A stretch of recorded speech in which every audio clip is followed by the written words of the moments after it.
last time Chihiro died, and it was not like when Leon he died. What was her name again? Sayaka.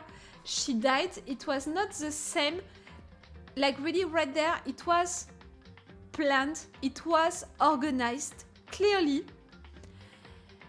And it was organized also. It was looking like that serial killer, bloodlust. It was made to look like what that serial killer is doing.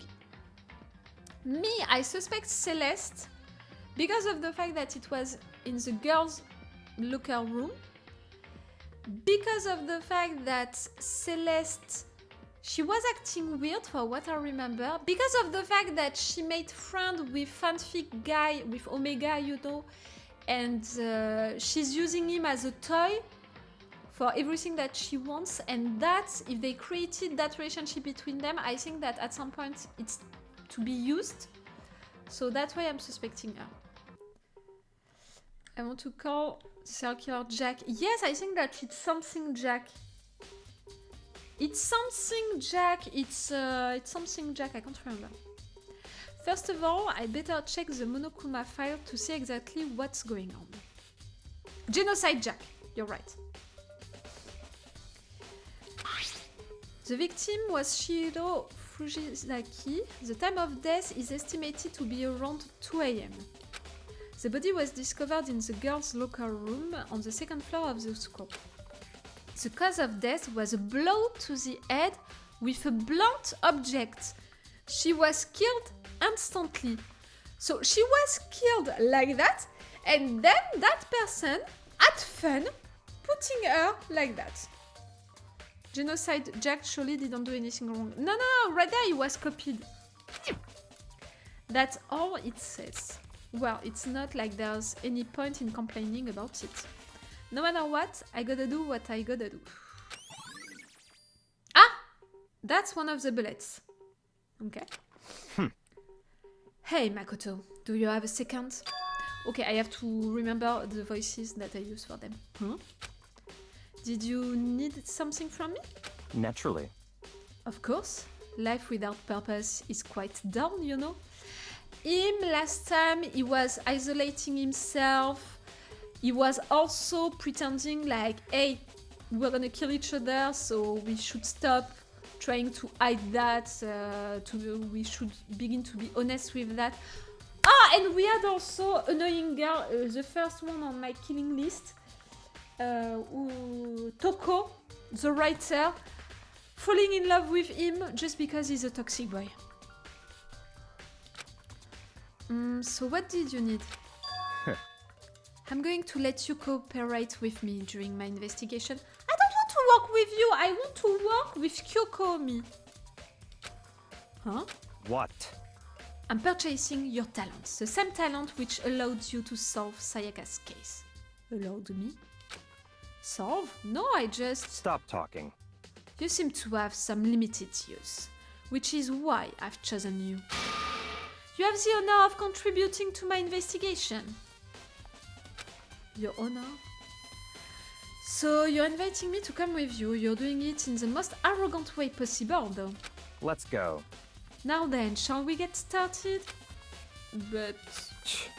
we need to get moving. There's no time to be standing around. I don't really know what just happened. I just remembered, you know, that we found Sakura, the martial artist, you know, the big girl. She was at the trash, into the trash room. I don't know if it's gonna be useful, but I just remembered that. You know, where everyone was and all when we discovered the body, the murder. Just remembered that. But it looks like I'll be working with Byakuya on this one. Okay, let's check things. Our body. I could feel the life draining out of my own body. It's a dead body. Chihiro's dead body. Very strange. But the more I look, the more strange it all seems. This must be Genocide Jack handiwork. Not sure. world, but What? we're still not sure he did it. Is that what you want to say? I wonder about that. That's all. Seconds. The posters got some blood on it. It must have happened during the murder. Ah, meaning that she was killed here. Was she killed with that? Yes, it has blood on it! There's a dumbbell on the floor and... This is a blood stain. There's a blood stain on the dumbbell. The Monokuma file said a blow to the head with a blunt object is what killed her. Does that mean this dumbbell was actually the murder weapon? That's right. I don't imagine it could have been something else. Anything else. I said it first! Okay, it's a truth bullet, that. The word bloodlust is written on the wall in blood. What's the meaning behind it? Bloodlust. So first I'm gonna talk with people. With you, if you have time to talk, you have time to start investigating. Oh, it's so arrogant! Kyoko, you're my friend. She took her time examining Chihiro's corpse. She poked and prodded, going over every inch of the lifeless body. You're a very strange woman, you know, being able to touch a dead body with absolutely no trouble. She seems to be concentrating pretty hard. It's like she can't even hear us. Okay, but we're not gonna know what she saw. Sakura? I use this locker room all the time. Now it's become the site of Chihiro's death. But why was she killed in the locker room? Actually, if you think about it, she could have been killed somewhere else, then carried here. No, she was killed here because we have blood on the poster. She was very light, that is true. It wouldn't be hard for someone to carry her, but still... Well, I still think she came here on her own, by choice. What makes you say that? She'd been talking a lot lately about how she wanted to get stronger. True. So you're saying she came here to exercise? Or to meet someone who promised her to help her? But according to the Monokuma file, apparently she was killed around 2 in the morning. Would she really have been exercising that late? perhaps. Hina or myself are usually in the locker room during the day, so she was probably avoiding it then. Avoiding it? Although we invited her to join us more than once, she never showed up. So I can only assume she was trying to avoid us. And instead she came to exercise in the middle of the night? However, Perhaps, but it's difficult for me to imagine she would have come alone. She did want to start exercising, but she specifically mentioned she couldn't do it by herself. She needed support from others. That's what I said. For me, she met with someone here. So you're saying she could have come here in the middle of the night to train in secret? But that she also would have come with someone else? It's a possibility, I think. Ah, Sakura's account. Okay, our testimony. It's one of my bullets now. Okay. You? You! Really? I began to ship you with Chihiro, so the fact that she's dead... Dude had a real complex about being weak. You heard Chihiro talk about it, right? Oh, I need to get stronger. Yeah, I do remember she said that more than once. Sure did, which I guess explains the trip down here. But did she really need to get stronger that badly? You already mentioned it, but she was a girl after all. Most girls aren't all that strong. Ah, the misogynist lines inside of this game. I don't know, man. I haven't really thought about that stuff. The cause of Chihiro's complex, I can't help wondering what it might be. His testimony can be important as well? Okay. Now I believe it's about time for us to move on. Already? What? New clues won't magically appear by standing around here. We need to check every aspect of this case. That's true, but Let's go. if you're satisfied, let's hurry up and proceed. He's so pushy. I got caught up with the wrong person this time. Okay. About the doors, you know, it's Monokuma who opens the girl's door, the girl's locker room door. So that's why, Ezilion, you're suspecting that a girl committed that murder because of the fact that only girls had access to the locker room. So, this is our next location. This place is related to the investigation? Figure it out for yourself. It's no fun if you don't write.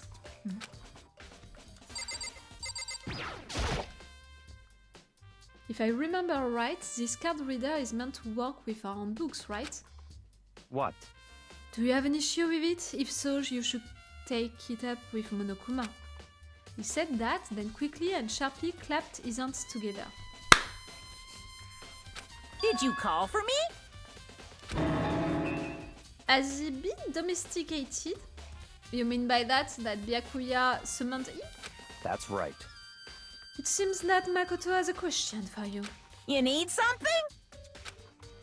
Well, it's just about this card reader. Yep. The card readers have all been designed to interface with each of your handbooks. You can only enter the locker room corresponding to the gender listed in your individual handbook. And it's impossible for two people in a row to go through while the door is unlocked, correct? Unbelievable. If there were some sort of erotic terrorist on the prowl, he's so obsessed with sex him. The sailing mounted Gatling gun would initiate a Swiss cheese slaughter. And the school regulations prohibit anyone from lending someone else their handbook, correct? Of course. So then, that means only girls can go in the girls' locker room and only boys can go in the boys' locker room, or Makoto, Captain Obvious. In other words, Chihiro's body being found in the girls' locker room means... Hey Makoto, I can see right through you. See right through me? Allow me to tell you what you're thinking. Since Chihiro was found in the girls' locker room, the killer must have been able to get in there. So, in other words, As such, the killer must be one of the girls. Did I get it right? such ignorance. Good lord, you're simple. But am I wrong? You should pay closer attention to the regulations. The answer has been in front of you the entire time. Loaning your handbook to another student is strictly prohibited. Maybe someone stole it? Only the act of loaning an handbook is prohibited. Borrowing someone else is perfectly fine. I would expect nothing less from the prodigal son of the noble Togami family. So you managed to sniff out the loophole in the regulations. See, Ezilion, it can be also a guy. Knowing you, I would bet you created it on purpose, didn't you? To add a little more excitement to things. You're treating me like a bunny little appetizer instead of the main course that I am. Now then, since the dead can't actually talk, they're not people anymore, they're scenes. Yep. Get it? Got it? Good! Wait, hold on. You're saying that's a loophole, but in order to borrow something from someone, then that means someone would have to loan it, so... Why you? So sleepy. Just listening to you makes me wanna pass out. Be more like Byakuya and get your poop together. Unbelievable. Or else I'll charge you with criminal negligence. No more questions. Figure out the rest your own damn self. That's fine. Well, I know you are unfortunately lacking in mental faculties, so I'll fill you in myself. Let's head to the main hall. The main hall? That will help you understand what's going on. Okay, the card reader, it's bullets. We came to the main hall. So what are we looking for here? Does that mean I have to figure it out for myself? Apparently. Me neither. Maybe on the other side? Ah, that is the letters, no? There's a mailbox here. Could there be something inside? It's an handbook? Huh? No, wait, there's 3 of them! But what are they doing here? The 3 people who died! Leon, Sayaka, and Junko. No? So, you finally found them. Did you know these were here, Byakuya? I happened to find them by chance myself the other day. It seems there's a system in place where the handbooks of dead students get delivered to this mailbox. Oh. So then, these 3 handbooks belong to Junko, Leon, and Sayaka. Someone has taken one of the dead girl's handbook? Maybe. You can go ahead and confirm it yourself. I immediately turned on one of these handbooks, and when I did, Sayaka Maizono. You're right! This is Sayaka's handbook! Now, do you understand? This is a key to the loophole that I revealed earlier. Yeah, I feel like I'm starting to get it. Oh,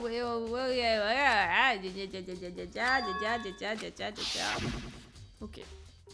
I see. Yeah, now I understand.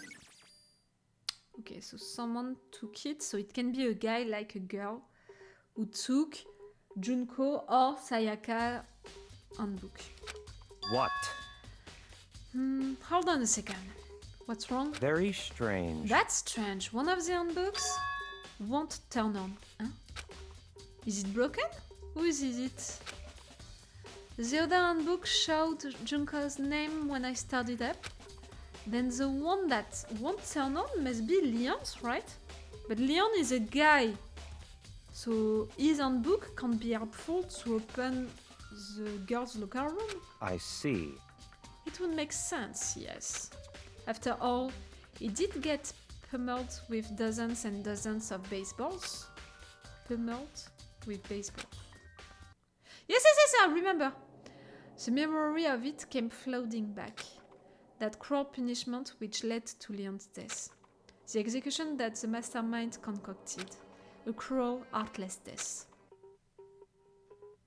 You're right, it wouldn't be surprising for the handbook to break during that kind of assault. Okay. Damn it! Hey! Hey! Now I'm really angry! What? That handbook is essential to student life here. Crucial, integral, instrumental, a super big deal. There's no way it would break that easily. Ah!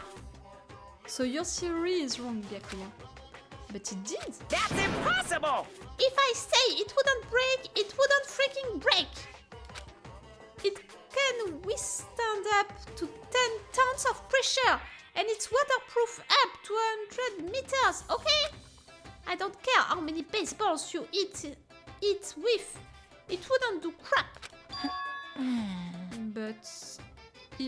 But even my amazing handbook does have one single weak point. It does? I can't hear you! But it's a secret! I wouldn't want you to go breaking any more handbooks. What? Then Leon must have broken it somehow without realizing what its weakness was, right? Hard to say. You know what I think? I think his handbook isn't actually broken. What? But you might ask, how could that be? Leaving the question hanging in the air, Monokuma disappeared. What just happened? Monokuma said it's not broken, but it's an undeniable fact that it's not turning on. Maybe it doesn't have enough battery? I don't know. That's fine. Well, I don't see any connection to the case, so it doesn't matter for now. You think so? Either way, something about it still bothers me. We have a bullet. Out of juice?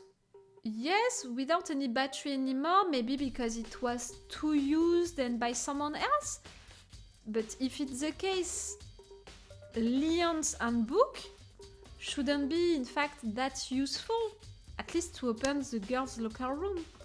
Don't understand.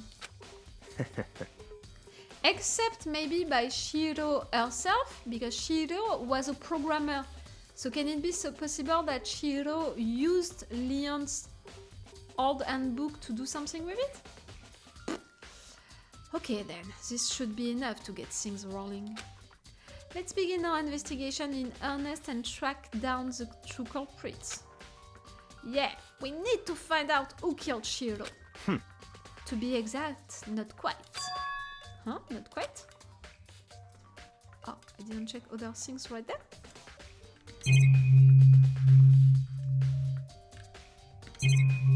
Okay, so I just missed to talk with you, in fact. Yep. What do you mean by that, Byakuya? To be exact, not quite? Certainly I want to reveal Chihiro's killer, but more precisely, I want to discover the true identity of Genocide Jack. If what you're saying is right, it means that for you, one of the students is Genocide Jack. Since the beginning, one of them is a serial killer. We have to remember, like, if I'm right to suspect Celeste, her main ability is to be a gambler. And the only one for whom we don't have the ability is Kyoko.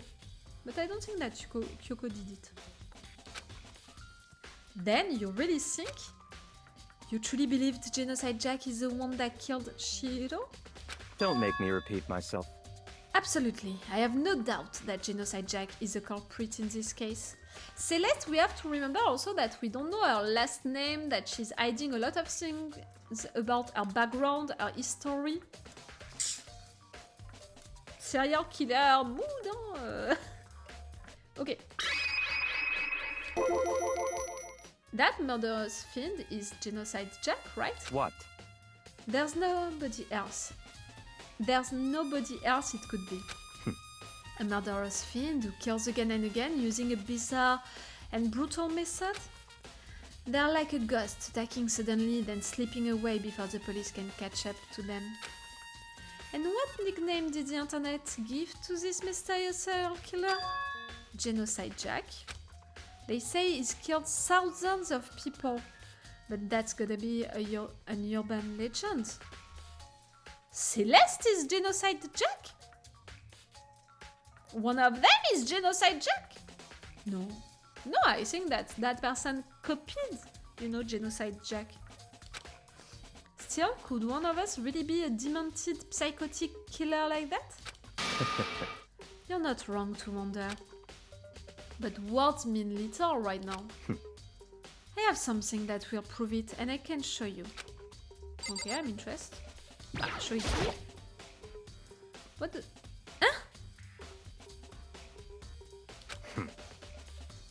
We're gonna do the same... Don't make me repeat myself.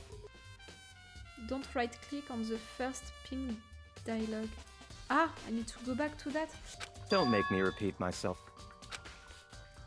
And I have a basis to believe that. I assure you, Genocide Jack is one of us. Is Celeste still being investigated? My girl is innocently innocent.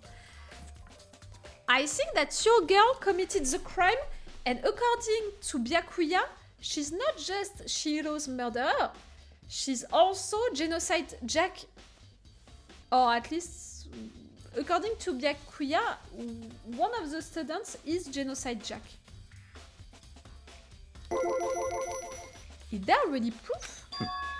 There's somewhere I'd like to take you. This will provide all the evidence you need. It's all clear now. Evidence that Genocide Jack is the one that killed Chihiro. Evidence? Does something like that really... Hi! Hey, you two! Ina? Big trouble! Need your help! I don't have time to play with you. We're busy. Leave us alone. But But it's an emergency! Emergency! Come on, please! You're gonna help me! What is happening, Ina? Please! This is a serious emergency! Please, you gotta help me! Just calm down, okay, Ina? Because, But it's an emergency! An emergency? What happened? Well, Something wrong with Toko. Ah, always. She's acting super strange. Well, I mean, she was acting pretty strange earlier, right? What should we do, Byakuya? Very strange. Since it's Toko, I must admit, I'm intrigued. Wait, you're gonna fall in love with her as well? I suppose we can take a second to see what's going on with her. Are you sure? Don't make me repeat myself. I didn't expect that. I thought for sure it'd just say no and that would be the end of it. yeah. Okay, come on, hurry! Wait for us, you know. Let's go. It looks like she headed to the dorms, to Toko's room most likely. You're right! Okay. You guys are too slow! I think you're just too fast. So, what's the emergency? So, Well, after what happened in the girls' locker room, we left Toko in her room so she could lay down. After a while, we came back to check on her, you know, see how she was doing, but when we did, it was weird. She refused to come out and she kept saying all this weird stuff. Weird stuff?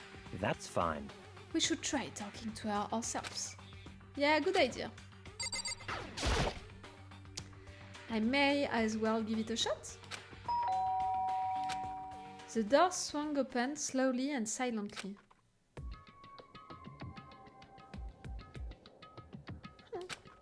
Holy crap. An aura of negativity floats out from behind the door, forcing a gasp out of me. Toko vibe. Really Toko vibe. Always. what? Oh, nothing.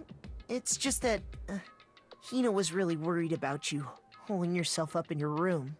Leave me alone. Yeah, sure thing. But, could you open up, just for a second? Won't allow it. You or someone else? Huh? I won't let Genocide Jack have control. And just like that, she slammed the door in my face. What was that?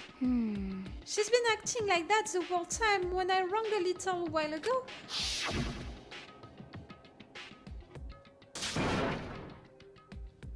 I'll drive out the killer, drive out the murderous fiend.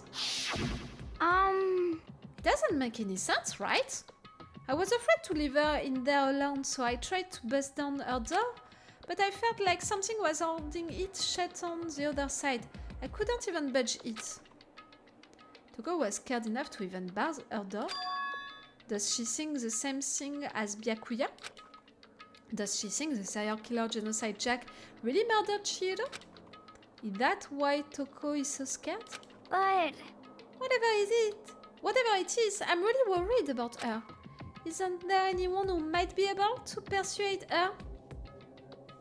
We know! Byakuya? Byakuya. Time to shine. Hey, Byakuya, you think you could ask her to come out of her room, I mean? That's fine. Sure, whatever. You're gonna talk to her, Byakuya? Wow, I guess you can be nice when you want to. Really, my favorite so far, it's Ina, Kyoko, even if I still have my suspicions about her, and Mondo. Byakuya stood in front of her door, not making a sound, and pressed the doorbell. After a few moments, what do you want? leave me alone. You're all so annoying. Bakula! No, Byakuya, my dear. It's Byakuya. She doesn't know the name of her crush. I'm sorry. I couldn't keep our promise. What did you make? A promise when we saw you, the last discussion that you had together, it was in front of us? You made a promise? But don't worry. Never again. I won't let Genocide Jack have control ever again. I think that you said that you would defend yourself or something like that. And with that, the door slammed shut. Even Byakuya couldn't pull it off. There's nothing else we can do. Let's get back to the investigation. All hold on! Hey, Byakuya, what was Toko talking about just now? Ah, the promise! Something about a promise? What? I have no idea. Another one of her delusions, I'm sure. No, you're lying. But Stop talking. if I say I don't know, that means I don't know. Just let Ina take care of her. Ho! You have secret meetings with Toko? Oh, that's it. I don't want to ship the two of you, but I think that you can be a thing. I wanted to ship Chihiro with Mondo. Oh, yeah, okay. I'll start here and keep an eye on her. Let's go. Without waiting for a reply, Byakuya sped away. Byakuya! And I hurried to catch up. He wants to show us an evidence about the fact that Genocide Jack is one of the students. I tried to talk to him several times as we walked, but he didn't even look back, let alone say anything. He just kept on walking towards his destination. Finally, his feet brought him to a stop in front of a certain room. The library? Ah, the archives! We didn't visit the archives. Come on, let's go in. And also, I said that the laptop is missing. The laptop missing for me, there is something wrong. Is the evidence that proves it was Genocide Jack really in the library? Ah, okay, so right there. The letter? There's no point in checking there. We need to find real clues. Oh, try to be nice. There's no point in The laptop missing for me, it's an evidence. The archives? Can we visit that?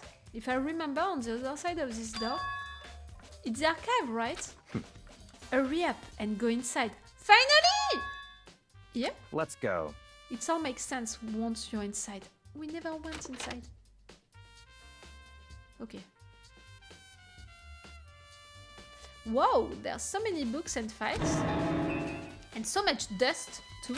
So, in other words, I would say there's enough value in this place to endure the dust. There's so many files stuffed onto the shelf. What is in all these things? that's enough. Those documents are dangerous. Dangerous? They detail all the people who control the world from behind the scenes. Dangerous truths for a commoner. All of the people who were into that school at some point? You mean like members of the Diet or something? No, I mean the ones with real power, the secret council controlling everything from the shadows. If you're ready to be disappeared for it, take a look. There are some very interesting people in there. You're just kidding, right? Am I? I'll just let it go for now. Okay. There's a wooden box. It's empty. Although, judging by the smudge in the dust, it looks like there was something inside. Ah! Someone stole something! I wonder what it was. There was an extension cord plugged in there. It proved very useful while I was in the library. Okay, the thing that we saw earlier. An extension cord. For a laptop, which is missing now. If you pay attention to your surroundings, you're sure to discover that value for yourself. Mais no! There's a ton of sick file stuff onto the bookshelf. If you're thinking of looking through any of them... Those things are filled... Ah, I thought that it was the thing that we had earlier, in fact no. Those things are filled with graphic, disturbing photos from all kinds of crime scenes. It's the kind of thing any normal person wouldn't ever want to look at. Be careful. What do you mean? All those files, there are investigation reports related to different court cases. Those are internal documents for police eyes only. There's not the kind of thing you'd expect to leak and to find here. Huh? Why are they here? Ah, the light. It's a desk lamp. Yes, the one that he used earlier. Oh yeah, it's the same one I saw Byakuya using in the library before. What? Do you have a problem with that lamp? It was here before, then I moved it over there. It's too dark over there, so I thought I'd put it to good use. Okay.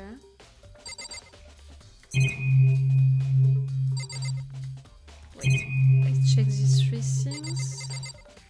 I did not check the thing behind you.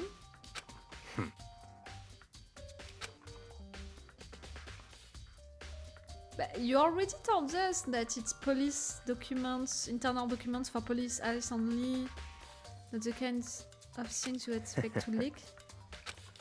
You already told us all of that. What did I miss? Ah! Already there is a camera, okay.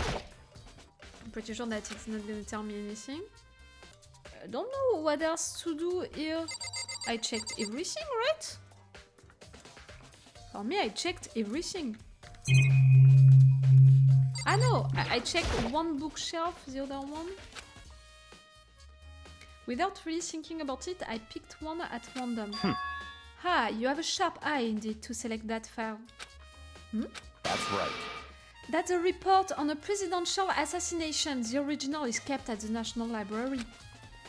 It won't be declassified for another 30 years. Are you sure you want to look at it now? There's not telling whose crosshairs you might wind up in for picking at it. Without making a sound, I return the file to the shelf. So, are you finally beginning to understand the true splendor of this library? It's all of these police cases. I'm wondering what they are doing here. The entire reason I was interested in the library is because of this room right here. It's home to classified government documents, police records, things no ordinary person would ever see. Isn't it magnificent? This can't be for real, right? Such ignorance. That's your guy's problem. Anything that doesn't fit into your preconceived reality, you label it a lie. Well, it's not that. It's not like I totally refuse to believe it, but I mean, there's just so much. How could anyone have put all this together? You're wondering about that? You're not wondering about why you have all of that inside of the library of a school? I suppose it goes to show just how much Obspeak truly wields, or perhaps the mastermind may have wanted to provide us with enough entertainment to keep us from getting bored. It's no use, I can't keep up with all this, it's just too unreal. What's wrong? You still can't believe it? What about you? How can you believe it so easily? Things like that are usually impossible. What? What do you mean, usually? Usual, normal, ordinary, simple? Those things don't exist anywhere in the real world. If you don't understand what they actually represent, you don't understand the nature of anything. You don't pull your punches, do you? Besides, what you consider usual is based on your common sense, right? But what makes you think your own common sense applies to me other? The documents gathered here are genuine. I have reviewed them multiple times, so there is no doubt. Hold on a second, you're saying you've read all these documents and more than once? But all this has to be like top secret, confidential stuff, right? So why? My family has a reading room just like this at our home, huh? All this bigger, of course, and not as dusty. You have access to all of these documents at your own place? Members of the Togami family have access to any variety of government-related documents. That includes foreign powers as well as domestic. How is that possible? So, in other words, I already told you, there's a secret council that controls the world from the shadows. My family is a member of that council. And I have within me the bloodline that will allow me to one day bend the world to my will. But to become such a ruler, I must know all levels of this world backwards and forwards. So whenever I have time, I like to review whatever documents and materials that interest me. So, do you know already something interesting about one of the students? Which is why I can proclaim without a doubt that the materials gathered here are the real thing. This is beyond believing or not believing. Byakuya is actually starting to scare me more than the actual mastermind. Not me! He's just telling you that he had access to a lot of knowledge, so he has knowledge, which could be interesting in fact. And what always interests me the most were the court case, police investigation reports. Reading through those reports has always been a hobby of mine, ever since I was little. Okay, court case, it's murder case which are unsolved. Which remained unsolved. It's excellent mental exercise. I've solved more than a few of those cases just by reviewing the reports. And among all those reports, one of my recent favorites is the Genocide Jack case. As he talked, Byakuya grabbed a specific file from the shelf. that's right. This is the complete case file. Every single report surrounding the Genocide Jack cases has been compiled in here. Okay. Because there are so many, allow me to quickly summarize the main points. To begin, there are two notable characteristics in every Genocide Jack murder. The first characteristic is that at every crime scene, the word bloodlust is written in the victim's own blood, but that everyone knows about it. And the second is that when the victims are murdered, their bodies are suspended in a certain way. That everyone knows about it. It can be just a copy. Bloodlust is written in blood and the victim's body is suspended. It's exactly the same as what happened to Chihiro. Save your surprise, the best part is yet to come. For the second characteristic, where the victims are suspended, the only ones who knew about that particular fact were members of the police and other higher-ups. Ah, okay. So that second one, okay, was not known. So clearly, right there, that murder was committed by real Genocide Jack. By all accounts, nobody in the media ever found out. In other words, no one on the news, no one online, nobody knew about that aspect of each crime. Only key officials and the killer himself knew about this act of mounting the victim. Now, if you recall Chihiro's corpse, her body was most certainly mounted in this fashion.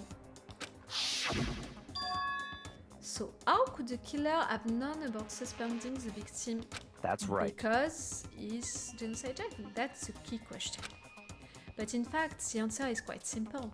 So, in other words, The culprit isn't a copycat killer, it's the real Genocide Jack. Celeste! No? Helped by Omega, I think. Because, you know, during the last trial, they talked a little about the fact that at some point they would introduce two persons can be responsible of the murder, but only one murdered, in fact, really the victim. So only one of them is gonna receive the punishment. So I thought about it that at some point it could be useful. in other words, That right there is the evidence that Genocide Jack has hidden himself among the rest of us, herself, I think. Then Genocide Jack really is such a brutal, fiendish killer, really is walking around among us. But at the same time, we proved earlier that maybe it's not a woman.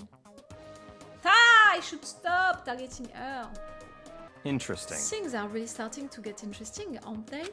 I never imagined a killer with such a reputation would ever become part of our little game. Now, don't you think it would be good for you to take a look at what I've already seen? You might just manage to throw out a clue or two. Such ignorance. If you get down on your knees and beg, I might even show you myself. The file? Can you show us the file? Byakuya, about that Genocide Jack case file. Could you let me see it? That's fine. Well, you didn't beg, but I guess it's okay this time. Feel free to look at it in here, but you can't take it with you.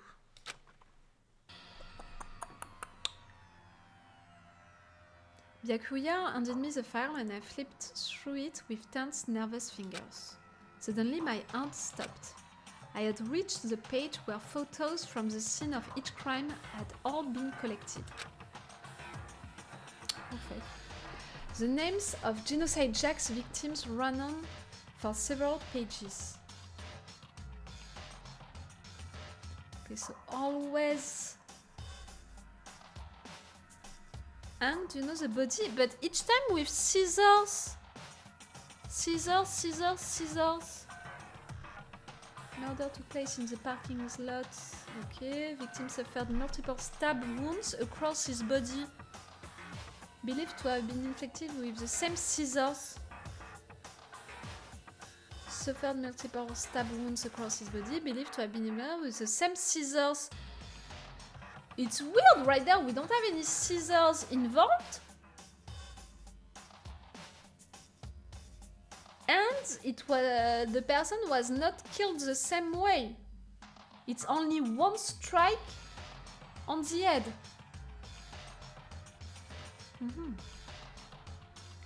And the bloodlust, the two times the bloodlust was written like that. When for Chihiro, the bloodlust was written like that. It's not the same way of killing.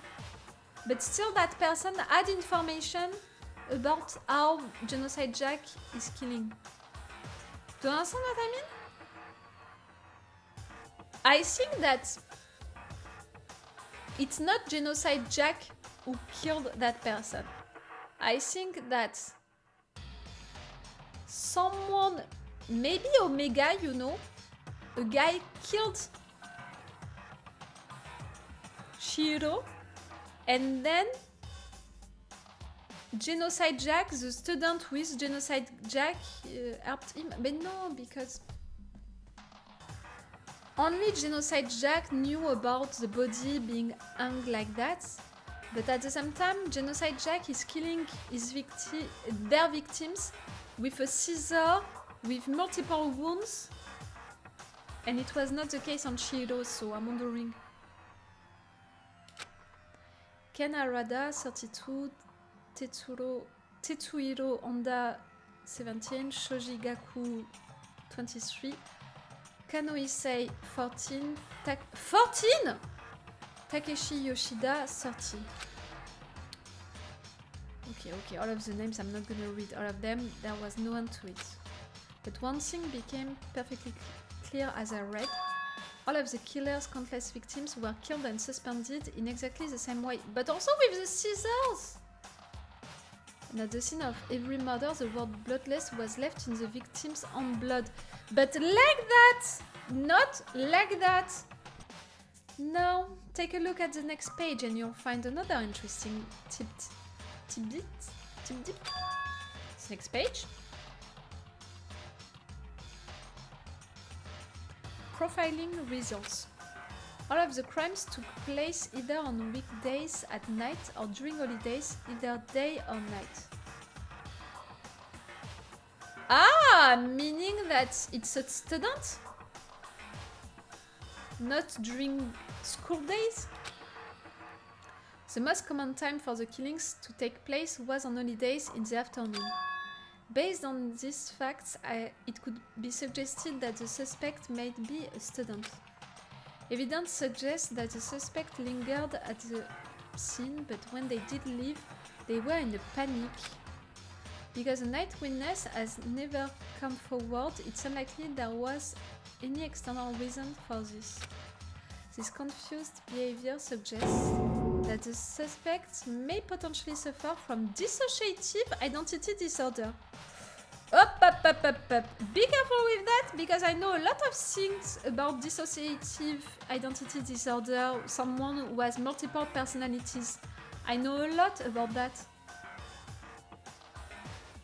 And it's not like split, you know, like not all of the people who are suffering from that, they are criminals, they are committing crimes and stuff like that. Not at all. And it's not something like each personality, they can spend entire hours, you know, days in front. In fact, not at all. It's when they are triggered, in fact, they are in the front. That they are in the front. Okay. So, in other words, The key points here is that the culprit may well have a split personality. A split personality, like this kind of thing you see on TV. See, they're gonna go with the cliché of that. So I'm part of another totally unbelievable story. But this one is way more unbelievable than anything else up till now. Or maybe it really isn't. I don't know. I feel like my mind has gone numb. Okay, that's the truth bullet. Alright, we should get going soon. Where are we going? Anywhere but here. We've finished our business here, haven't we? Wait, Byakuya! As usual, Byakuya turned and left without another word. I hurried out of the library to catch up. Well, this is where we part ways. I have some things I need to take care of before the class trial. You're gonna visit Toko. Huh? Just all of a sudden like that? I don't have time to play with you. Come on, enough of your annoying misapprehensions. Did you really think we'd be together the whole time? Take responsibility for yourself and do something useful. Move the investigation forward on your own. Goodbye. Goodbye. And just like that, it was good. Just as quickly as it asked me to join him, it cut me off. In the end, I felt like I was just some plaything getting tossed around. At the same time, I'd uncovered some really important clues thanks to him. Genocide Jack is the one that killed Chihiro. And that murderous fiend is one of us. But who is it? I have to find that out no matter what it takes. And to do that, there's somewhere I have to go investigate one more time. I have to go back to the crime scene, the girls' locker room. I should check the boys' locker room too. And the others might have come up with some info I might find useful while I'm at it. I need to find out everything I can. Okay, do we have other people in that level? Apparently not. Okay. If it's the case, let's get out. Where is... right there. Ah, maybe I need to check the pool. I don't have access really to the pool, to who is inside the pool. Ah, and the lockers are right there, I forgot. You there, you! I'm suspecting you to be involved. Da-da-da-da-da! Ifumi has discovered evidence revealing the identity of the culprit. Huh? I feel as if... Another stat increase for me. Evidence? What did you find? I cannot reveal that just yet. That's it. But I I'm sure of guarantee it. that what I found were still the killer's breath from his lungs. Are you sure about that? Oh yeah, Miss Lidenberg said she'd witnessed something worthwhile too. Really? What did she see? So, Celeste. Well, She refused to would tell me. It's seem- like when a girl bullies the boys she likes, right? Right. Okay, so where is Celeste now? The warehouse by the dumps. She was there, but at the same time, not there. What is it gonna be? Okay, but first I need to check the boys' room. Why do I need to... Oh, it's not the same poster anymore! The poster was changed? This poster? It's a popular boy band called Tornado, but... The poster was changed! Somehow it doesn't quite seem to fit in the boys' locker room.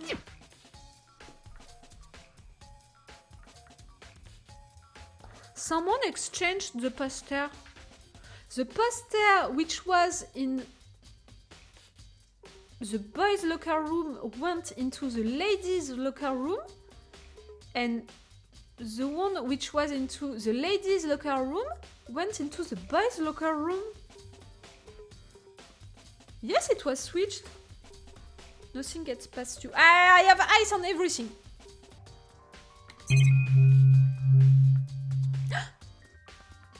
It's a different carpet? There's a strange stain on the carpet. What is it?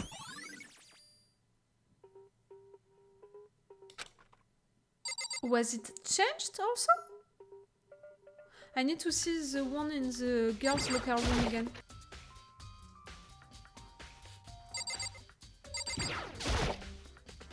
There's a blood stain on the carpet. It could only have been caused by Chihiro's murder. I don't get it.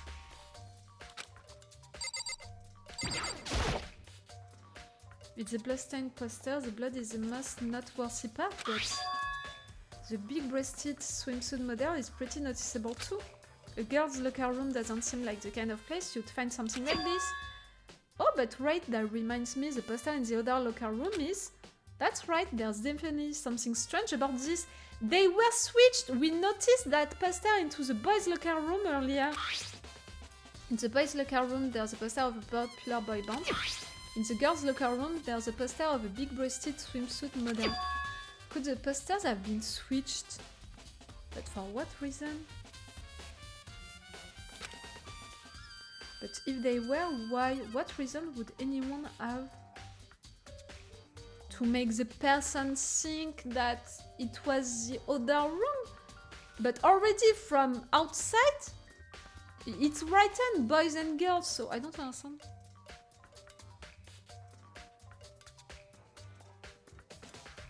Or maybe the death happened into the boys' locker room. The fact that we have blood on that poster and blood on that carpet. If we have blood on that poster, it means that the crime happened on the room where that poster was. But maybe it was not the girls' locker room, maybe it was the boys' locker room. But then that person was like, oh no, I don't want for someone to accuse me, to accuse a boy. So I'm gonna pretend that it happened into the girls' locker room. So that's why that person exchanged the carpets, exchanged the posters. The crime didn't happen into the girls' locker room. In fact, the crime happened into the boys' locker room since the beginning. That's it. I still don't know who did it, but I know that it didn't happen right there.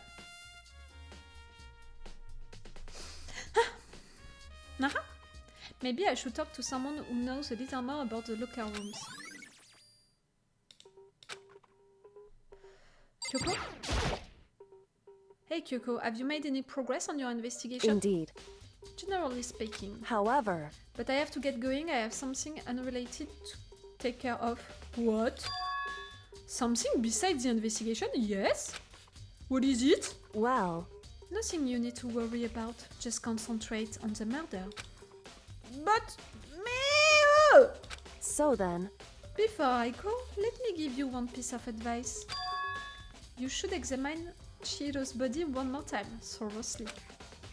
Also, a handbook is missing? You might want to determine its whereabouts. I think her handbook was used after her death to open that girl locker room to put everything inside. The poster, the carpet, all of that. Meaning that no one stole, you know, one of the dead girls' handbook, you know, in the main place. In fact, someone stole it from Chihiro when she died, so that's why it's not against the regulations, because she was already dead when that person borrowed her handbook. I think so. Maybe that's why Leons don't work. Why? Why Leon don't work? We said earlier that it could be because it doesn't have battery anymore. Maybe the killer used Leon's handbook to open the boys' locker room? Goodbye. That's it. I'll be praying for your success. With that, Kyoko turned and left the girls' locker room. I guess I'll take another look at the body then. And Chihiro's handbook is missing? That's definitely worth worrying about. Okay, Chihiro's handbook. Check her body. Kyoko said I should examine the body one more time. I know she said thoroughly, but I do have my limits. Well, I better give it a shot anyway. Let's see. Chihiro's hands are bound with what looks like some kind of rope. The rope was used to prop her in a kind of crucifix position. This rope has a plug! Like the thing that Byakuya can use! You know, used for the lamp? Wait, so then, this isn't a rope at all? The more I think about it, the more that's not the only thing that concerns me. Chihiro's fatal injury was a blow to the head.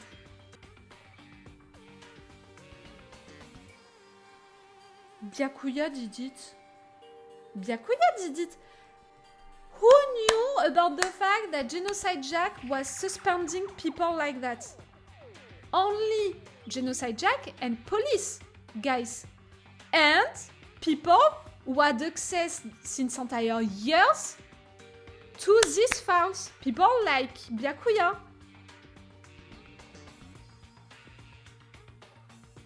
And Byakuya had access to the things, you know, which is not a rope, that thing, you know, with the lamp. And he put back the lamp into the archive. But Byakuya wanted to help us to discover who killed Chihiro. For me, it's not Genocide Jack. It's Byakuya who tried to copy Genocide Jack. And that's why he did a few mistakes with how bloodlust is written, with the scissors not involved.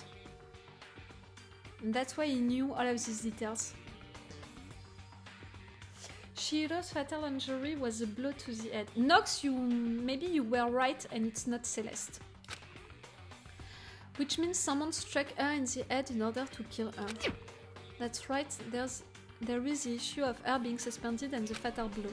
At first I didn't see any reason to think too much about either of them. But seeing them again after looking through the Genocide Jack files, something is not quite right. The scissors! What does this all mean? The dead girl used Leon's to access the boys' locker room. Ah, Chihiro used his thing to have access to the boys' locker room. Ah, maybe. To follow the guy who killed her? Or just to meet with him? Status of the dead body, it's a truth bullet, okay. The one thing most likely to tie all these mysteries together is the true nature of the rope that was used to suspend Chihiro. And to figure that out, there's a certain place I need to revisit and look over again, the library. But plus it might help to look at the Genocide Jack case file one more time, clearly. Okay, I need to go back to the library. Do I need to talk with you again first? You spend a lot of time exercising in the girls' locker room, right, Sakura? Of course. Used it nearly every day since it opened up. Sometimes Ina and I use it together. Okay then, let me ask you something. Do you think the posters in the boys' and girls' locker rooms could have been switched? I'm sorry. Sorry, I can't really say. I never really paid any attention to the posters. I see. However... But there is something that's been bothering me about the locker room. You see, I like to drink a little protein coffee every time I finish exercising. The stained carpet! We have protein coffee. Be focused, Makoto. In the warehouse, it's not the highest quality, but I don't have a lot of other options. I mix protein powder with coffee and down a glass of it after exercising. We don't care. Anyway, the other day I spilled some on the carpet in the girls' locker room and it left a stain. What did I say? A stain? But I don't see any stain on the carpet now. Of course. Exactly, I noticed it earlier. The stain has disappeared. I can only assume someone came along and cleaned it up. No. But still, isn't it unusually clean? As if there was never a stain here to begin with. Knew it! Okay, Mondo, do you have something to say? And maybe I need to go back into the boys' room now to check again the carpet. Dude had a work complex about being weak. Ah, you're not gonna say anything new? I need to go to the warehouse and to the library again. Okay. First, library. It's closer.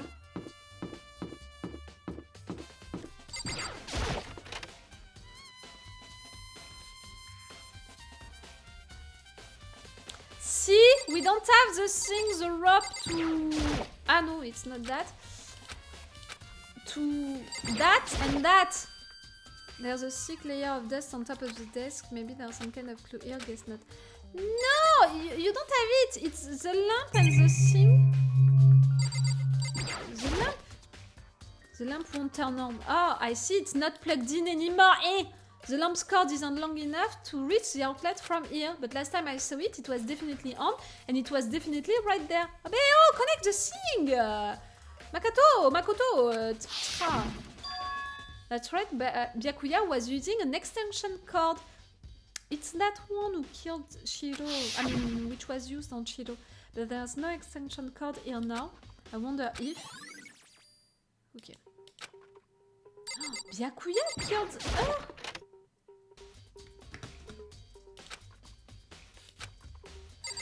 Ah, it's the extension card which was in there before and it's not here anymore. Where is the file? It's a report on the presidential assassination. It's really intriguing.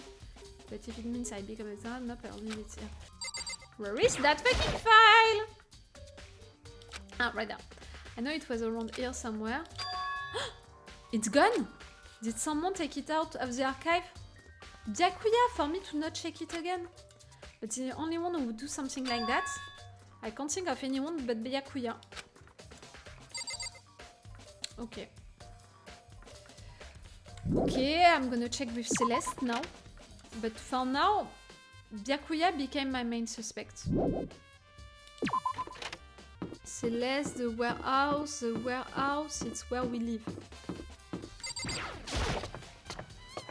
And other people, if I can find other people also, it can be great. The map.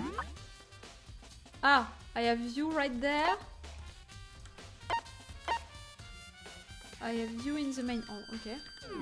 Please, I would appreciate to not miss them again.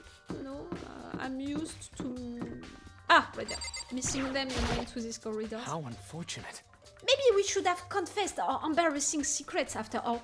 Yes, we have to remember that maybe Chihiro got killed because one of them wanted for the secrets to not get revealed. Monokuma said, if I don't have someone dying during this night, I'm gonna reveal all of your secrets. So I think that that person didn't want for his or her secret to be revealed, so that's why that person killed someone. Damn it! I'm sorry, Chihiro! It's all because I wasn't strong enough!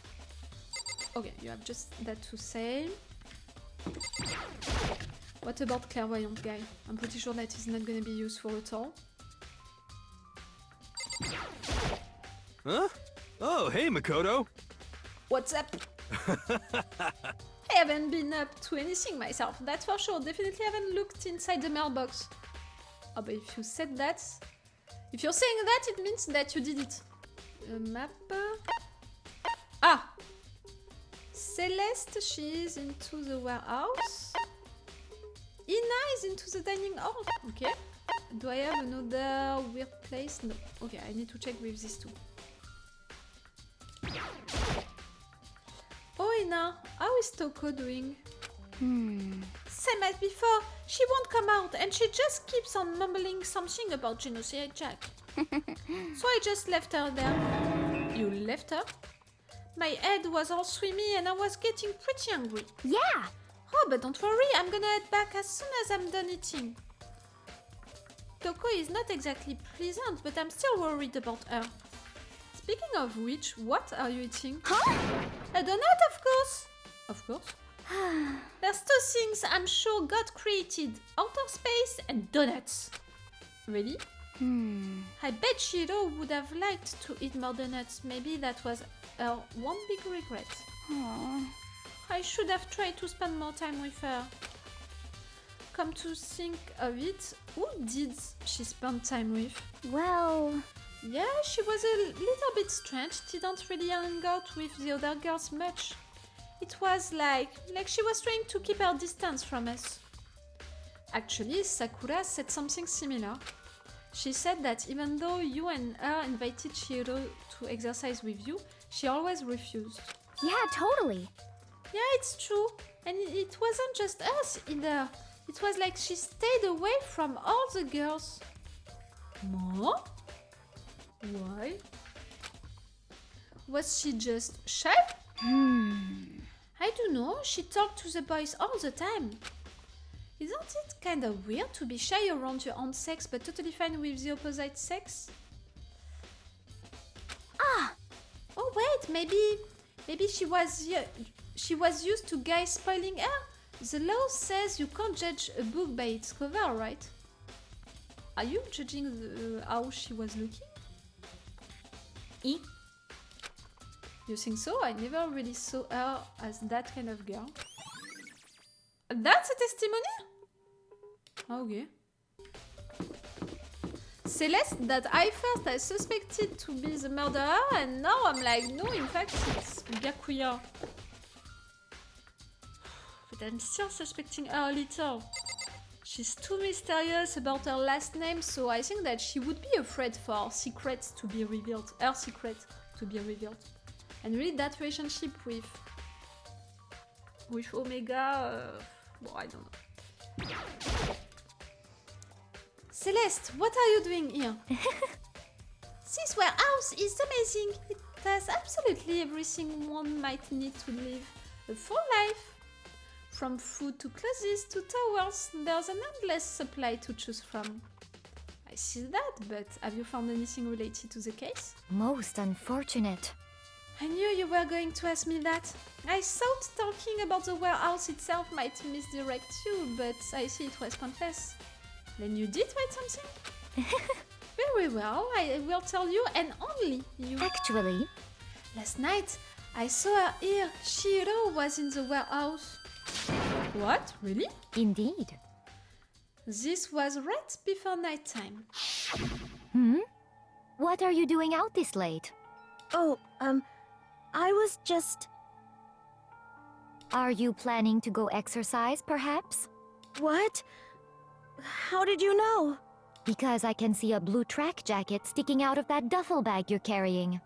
But why she was in the warehouse? Oh, you're right. Thanks. Well, I'd better get going. I'm kind of in a hurry. Someone is waiting for you. You had a meeting. She stuffed the jacket into her bag in a hurry. It was almost like she was trying to hide it. And just like that, she was gone. Yes, indeed. I assumed she was merely stocking up to go exercise in the morning, but it would appear she ignored the nighttime rule and headed directly to the girls' locker room. No. The boys' locker room. If she hadn't broken her rule, none of this ever would have happened. You get what you deserve, I suppose. So apparently, she went to the girls' locker room late at night in order to exercise without anyone knowing. Wrong, Makoto. But the strange thing is, there was no trace of the track jacket or the third bag Celeste said she saw Chihiro carrying. Ah, true, I didn't think of it. Which would mean the killer would have gotten rid of it somehow.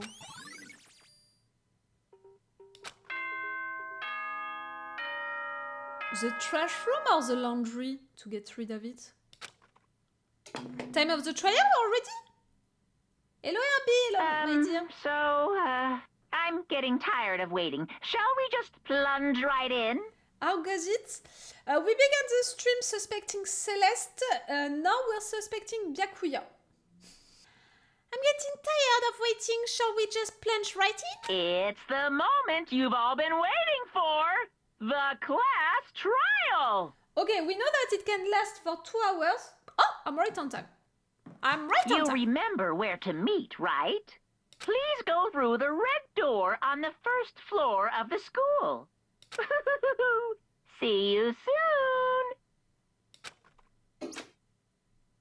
Begin the class trial or it's about to begin?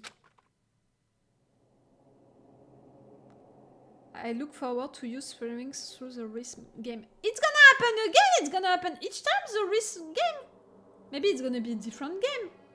If so, it's gonna last forever. The red door is right through here.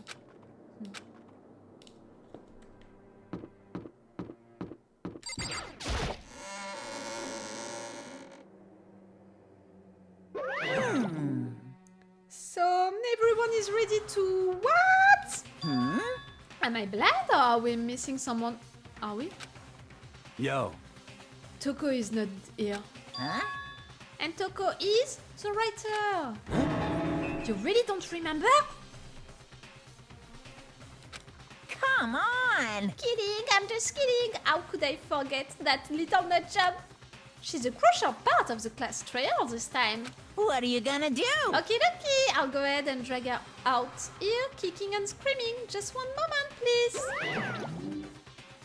And just like he said, a few minutes later, he reappeared, dragging Toko behind him. I told him I didn't want to, but he forced me. I can't believe you would drag a girl around.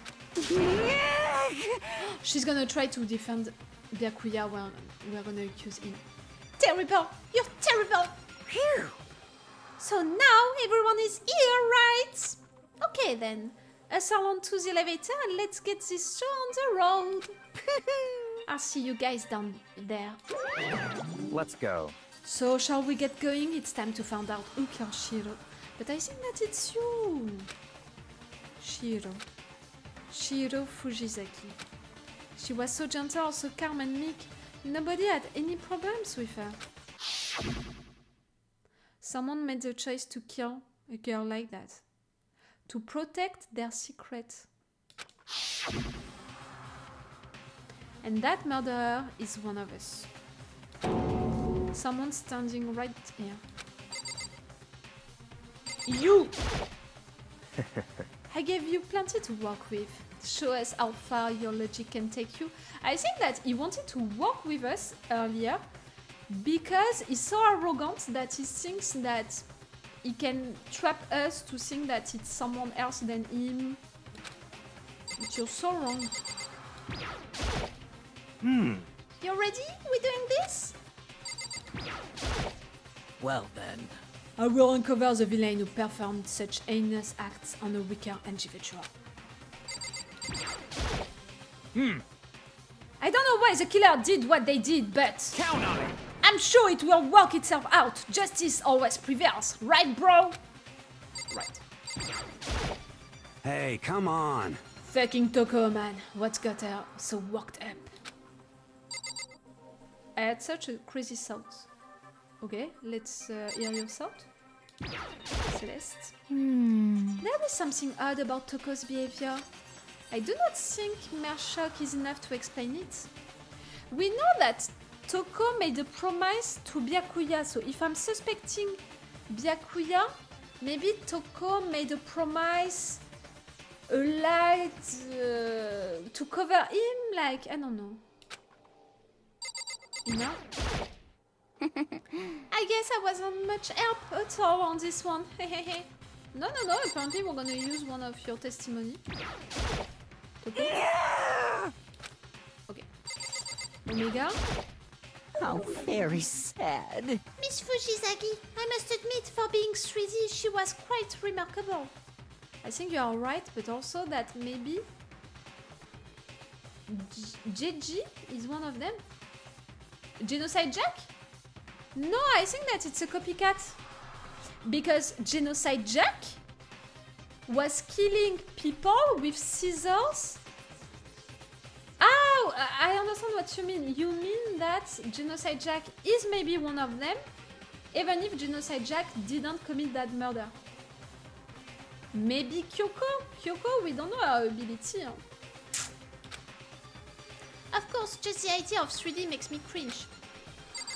And Kyoko, you're the one that we didn't talk to. Shall we go? Shall we begin? Precisely. You sing that also? Let's go. We have no choice, right? We have to do this. It's true. Yes. I gave a small nod in reply. With one last deep breath, I walked towards the elevator on shaky legs. With each step forward, I could feel my heart starting to race faster and faster. Not Kyoko, no, more Toko. Ah! You're suspecting Toko to be Genocide Jack? Ah, for the multiple personality thing? I'm not sure. No, it's not her. It's not Toko. Toko, she can't handle to see blood. As soon as everyone was on, the elevator began to descend. I couldn't get a handle on my emotions, couldn't stop speculating. The steel box sank with heavy clanging sounds deeper and deeper into the ground. And as we went deeper, the uneasiness in my heart grew bigger and bigger. The elevator was unaffected, however, and continued to descend without any hesitation. Until finally, it came to a sudden stop. What do you think? I redecorated. Isn't it so fresh? Isn't it so exciting? What new decoration? Don't waste our time with stupid questions. Let's get this over with. Very. He's so arrogant also that he thinks that he can not be discovered by anyone, so he's gonna save himself. Maybe it's not even to cover a secret. Someone not in the... wait. I think she thinks it's her. Because of her MPD. Multiple personality disorder? Someone may be using her. Someone not in the score, I mean. Oh, you're going so far. Normally it's me who is going that far with things. Good, good. You're preparing to go. Gotta say, I don't hate it. Not at all. Well?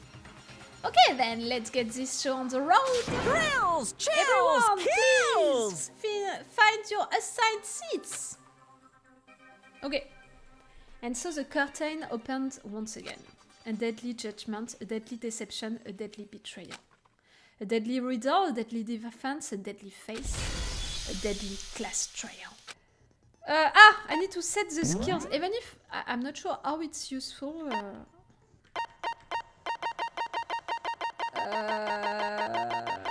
Okay, Lost in South increases the time limit for each phase effective during the class trial. Okay. I already have that one. Put that one on. Melodious Voice increases damage to the opponent when a statement is destroyed effective during the bullet time battle. I should keep that one. Because the bullet time battle, I'm so bad at it. Vocabulary. Increases bullet capacity effective during the bullet time battle. I should take that one. Handiwork allows you to reload 2 bullets at once. Oh! Why? Cost 4 SP. Oh, fuck. Okay, I have only these ones. Maybe I don't need the time situation. Maybe I don't need the time situation and I'm gonna take everything that I can for the bullet time battle because I'm really bad at it. I just mean that this case isn't her, but she thinks it's her. And the real killer is using it. I understand what you mean. I understand what you mean.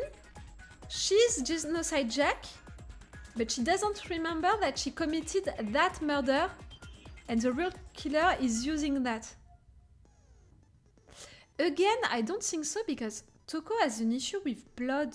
You could be like, it's another personality who is killing people, so we don't care. I think that she's keeping a promise. The thing that we know about her for this case, it's the fact that she's keeping a promise that she made, you know, with Byakuya. I think that she saw him somewhere, or she knows something about him, and because she's in love with him, she's hiding that secrets, what she knows about that. Okay, I put the skills. I don't need to open the handbook because I know my bullets, so finish preparations.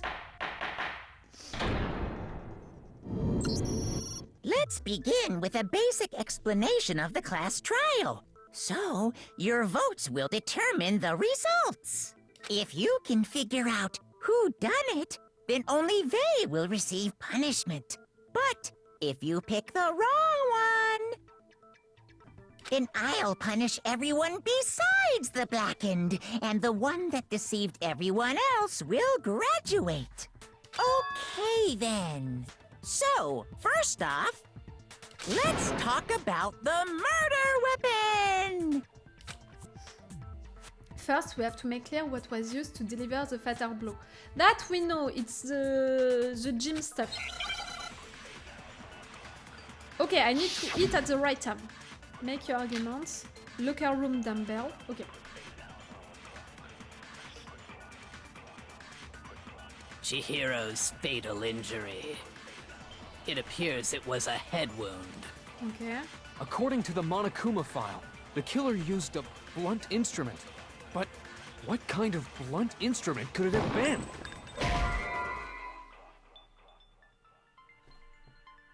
It's only contradiction. It's only contradiction. It's not the answer. It's only contradiction. Okay, I'm sorry. I need to think about it one more time. Oh fuck, I lost one out. Chihiro's fatal injury. It appears it was a head wound. According to the Monokuma file, the killer used a blunt instrument. But what kind of blunt instrument could it have been? I bet it was an iron pipe. Interesting. That certainly would make for a powerful weapon. Poor Chihiro. He didn't take it! Oh no, I'm gonna lose another art on that? I bet it was an iron pipe. Ah, okay. No, that's wrong.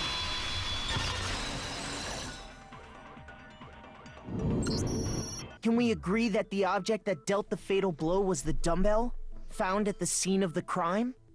It was covered in blood, and there was nothing else at the scene that could have caused that kind of injury. And the wound on the victim's head is consistent with the shape of the dumbbell. As far as I'm concerned, there's no mistake and no room for doubt on this one. You looked at her head wound? Yeah. Yay! That's so creepy! If you don't mind, I will proceed from here. Let's move on to discussion of the culprit. Although, I believe the criminal behind this heinous act is already quite clear. What? For real? Chihiro's killer is the fiendish serial killer, Genocide Jack. No. Genocide Jack, the fiendish serial killer. Did he really kill Chihiro? No, it's a copycat. A new element has been added to non-stop debates. Would you like to hear more? Absolutely. For this debate, lines of white noise will appear to disrupt your reactions. Your choose bullets will disappear if they hit these lines, so think of them as obstacles in your debates. Ew! There's a way to keep this white noise from getting in your way. Press the right mouse button to attach the silencer, which you can use to shoot down the white noise. Huh? I need to use my two buttons. I don't know how to do that. However, if you shoot an actual remark with your silencer instead of the white noise, the time limit will decrease. So take careful aim when you have your silencer out. Ah, meaning that I can't prepare my silencer. Okay. Oh, but if your action difficulty is set to gentle, white noise won't appear at all. Me, it was kind, not gentle, right? I don't know. In which case you can forget about the silencer and just focus on the situation in front of you. Well then, good luck and have fun. What is the bullet right there? Genocide Jack, case file. Okay, to contradict someone with that? The culprit is Genocide Jack. I'm sure of it. Case closed, as far as I'm concerned. But that's impossible! Why? What makes it impossible? Well, I mean, come on! There's just no proof for it. No, that's wrong. Okay. Okay, it was not white noise for me, it was I might know one reason he could be involved. What? I found this file while I was looking around the archive in the library.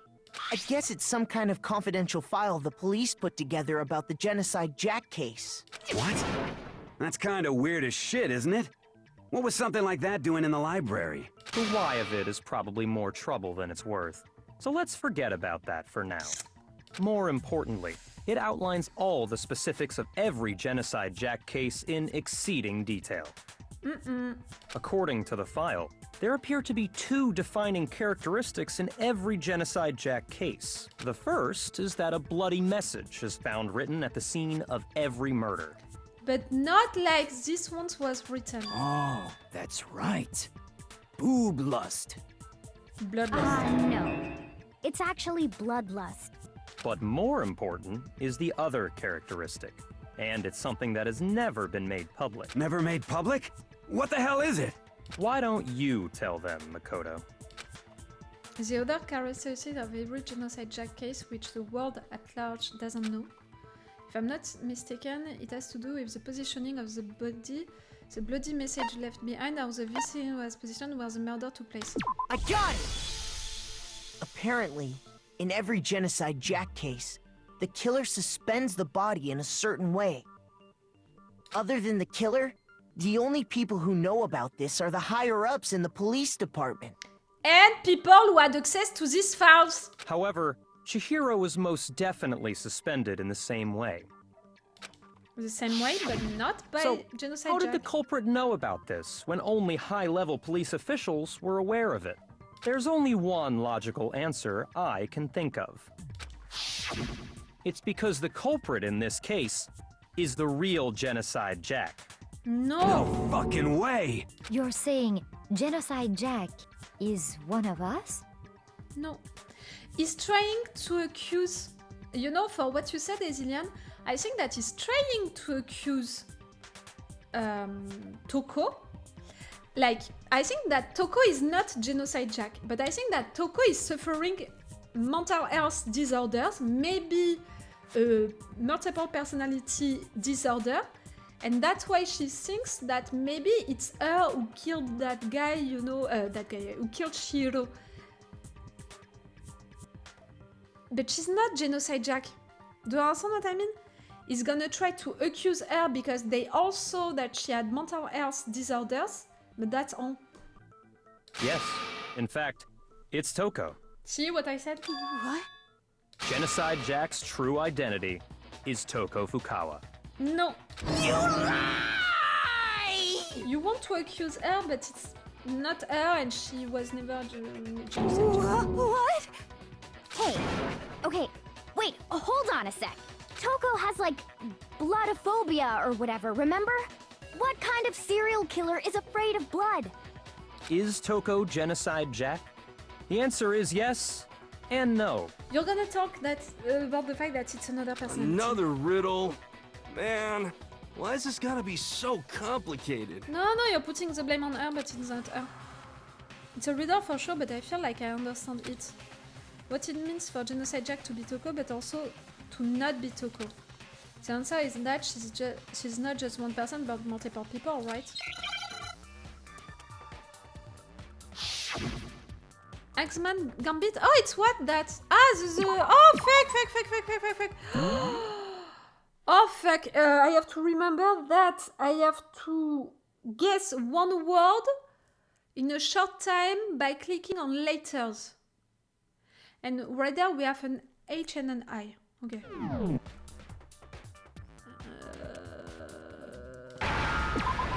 we have no S.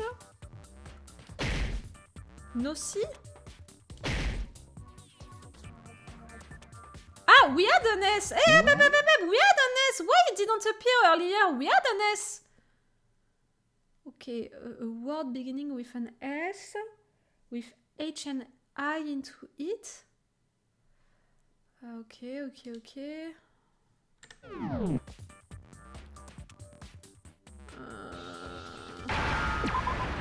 Ah! She.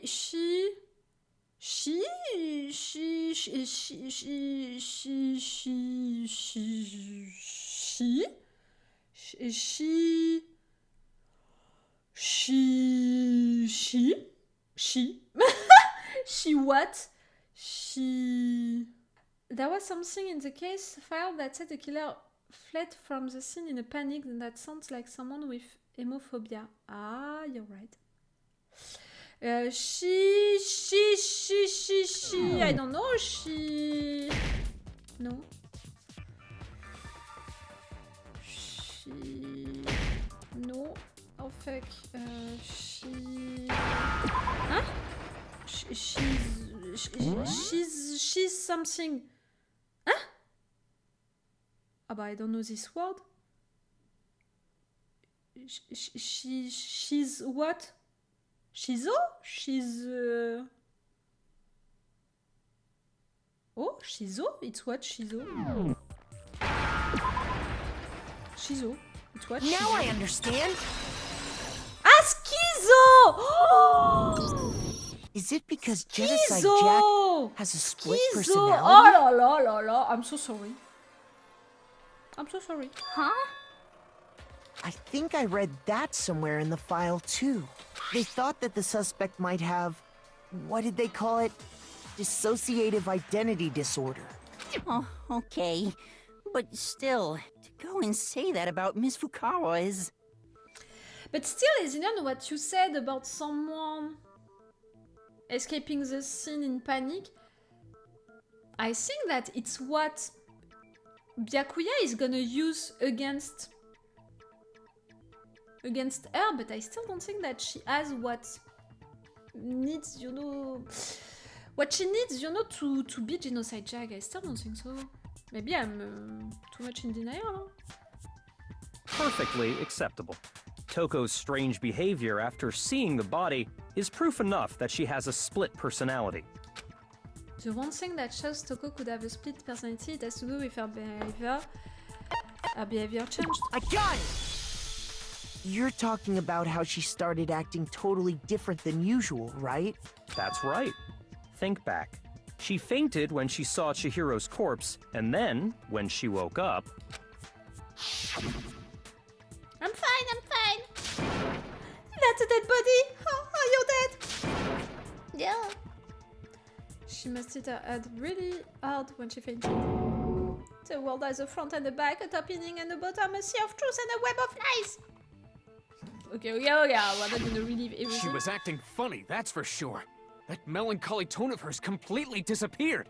Don't go assigning adjectives to my tone without permission. Not to mention, once she regained consciousness and saw Chihiro's body again, she was utterly calm. In other words, within her is one personality that can't handle blood, and one that obviously can. So when Toko trapped herself in her room, it's because she was scared of Genocide Jack? No, according to him, it's because she was like...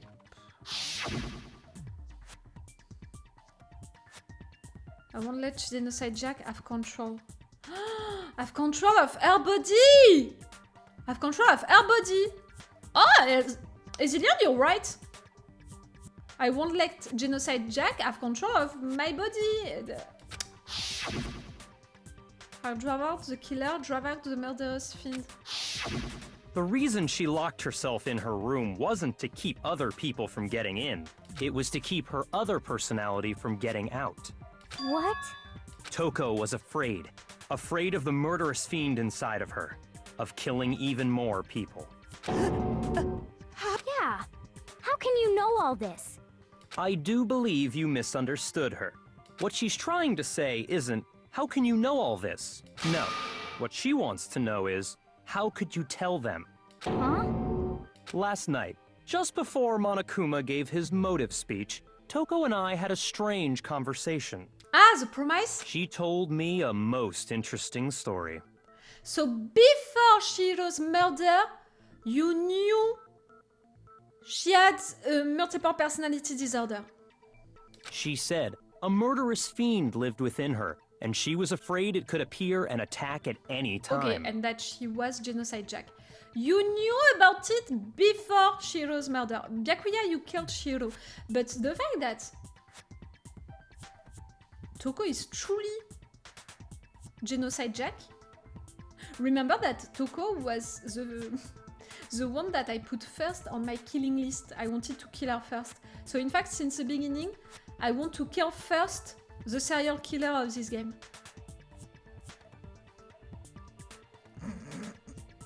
Okay.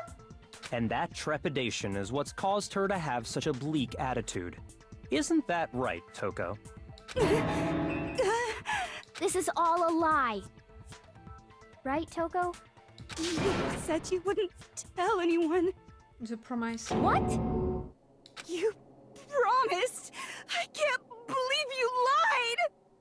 You have only yourself to blame. You came to me with your tragic little story. I didn't ask you to.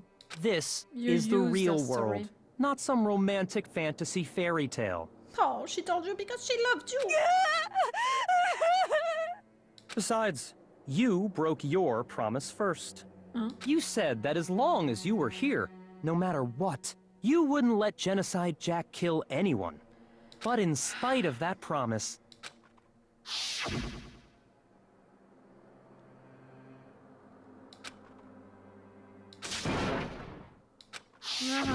You said if I kept my promise, you would go out with me. I'm sorry, I forgot to read again. The interaction, I'm sorry. That's the only reason I promised. How many times do I have to tell you? I never said that. But you weren't able to do it. You just couldn't resist that rush you got from killing, could you? I tried. I swear I tried to control it.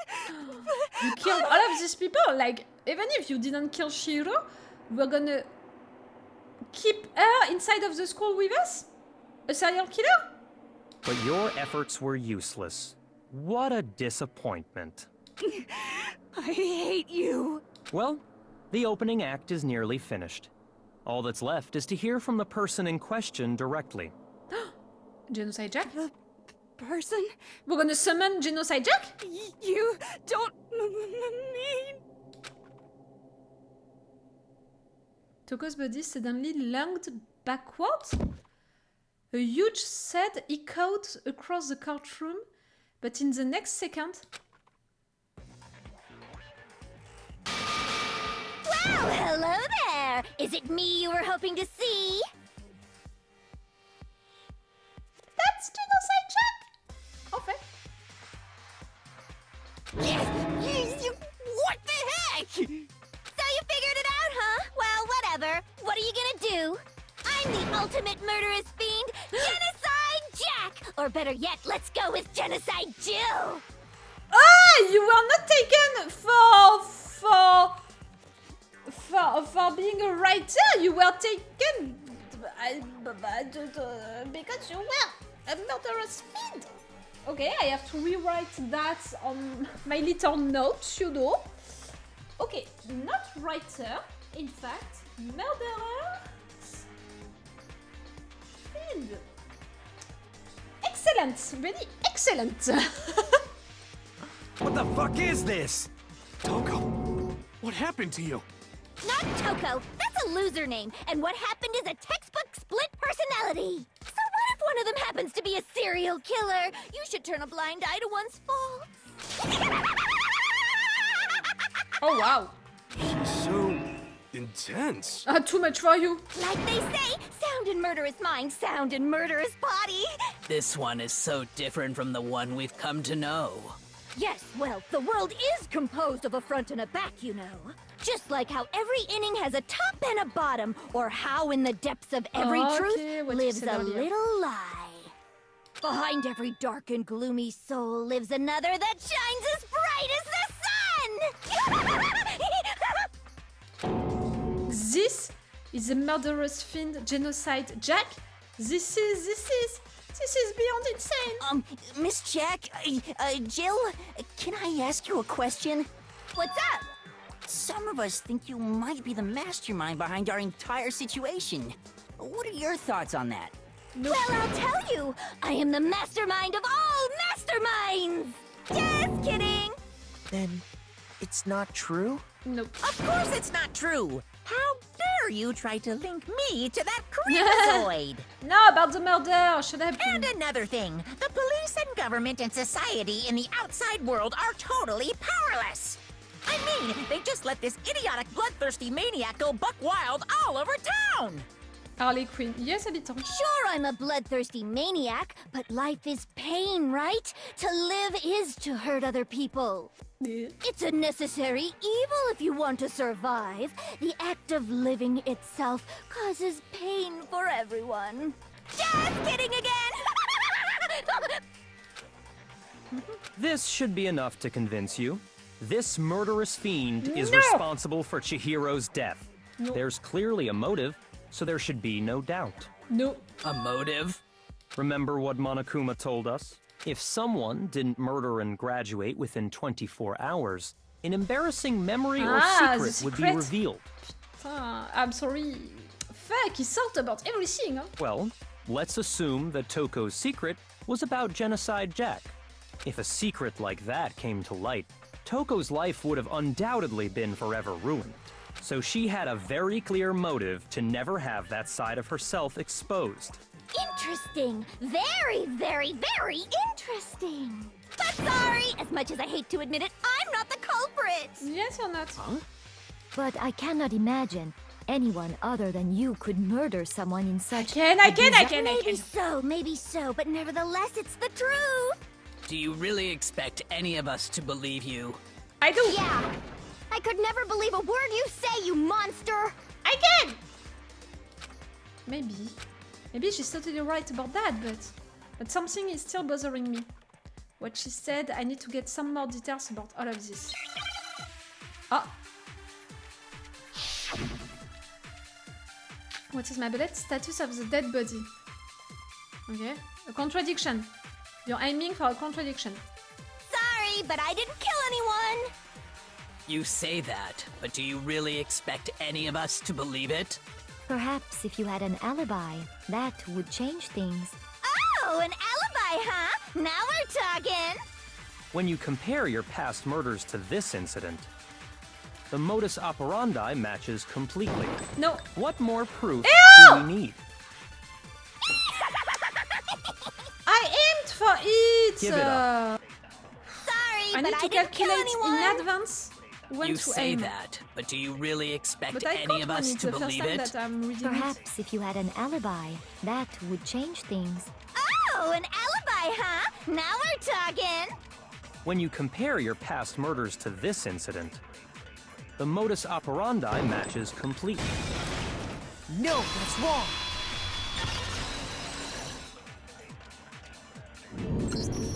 Are the methods of murder really exactly the same? I'm not so sure about that. I think there's a slight difference between the Genocide Jack cases and this one.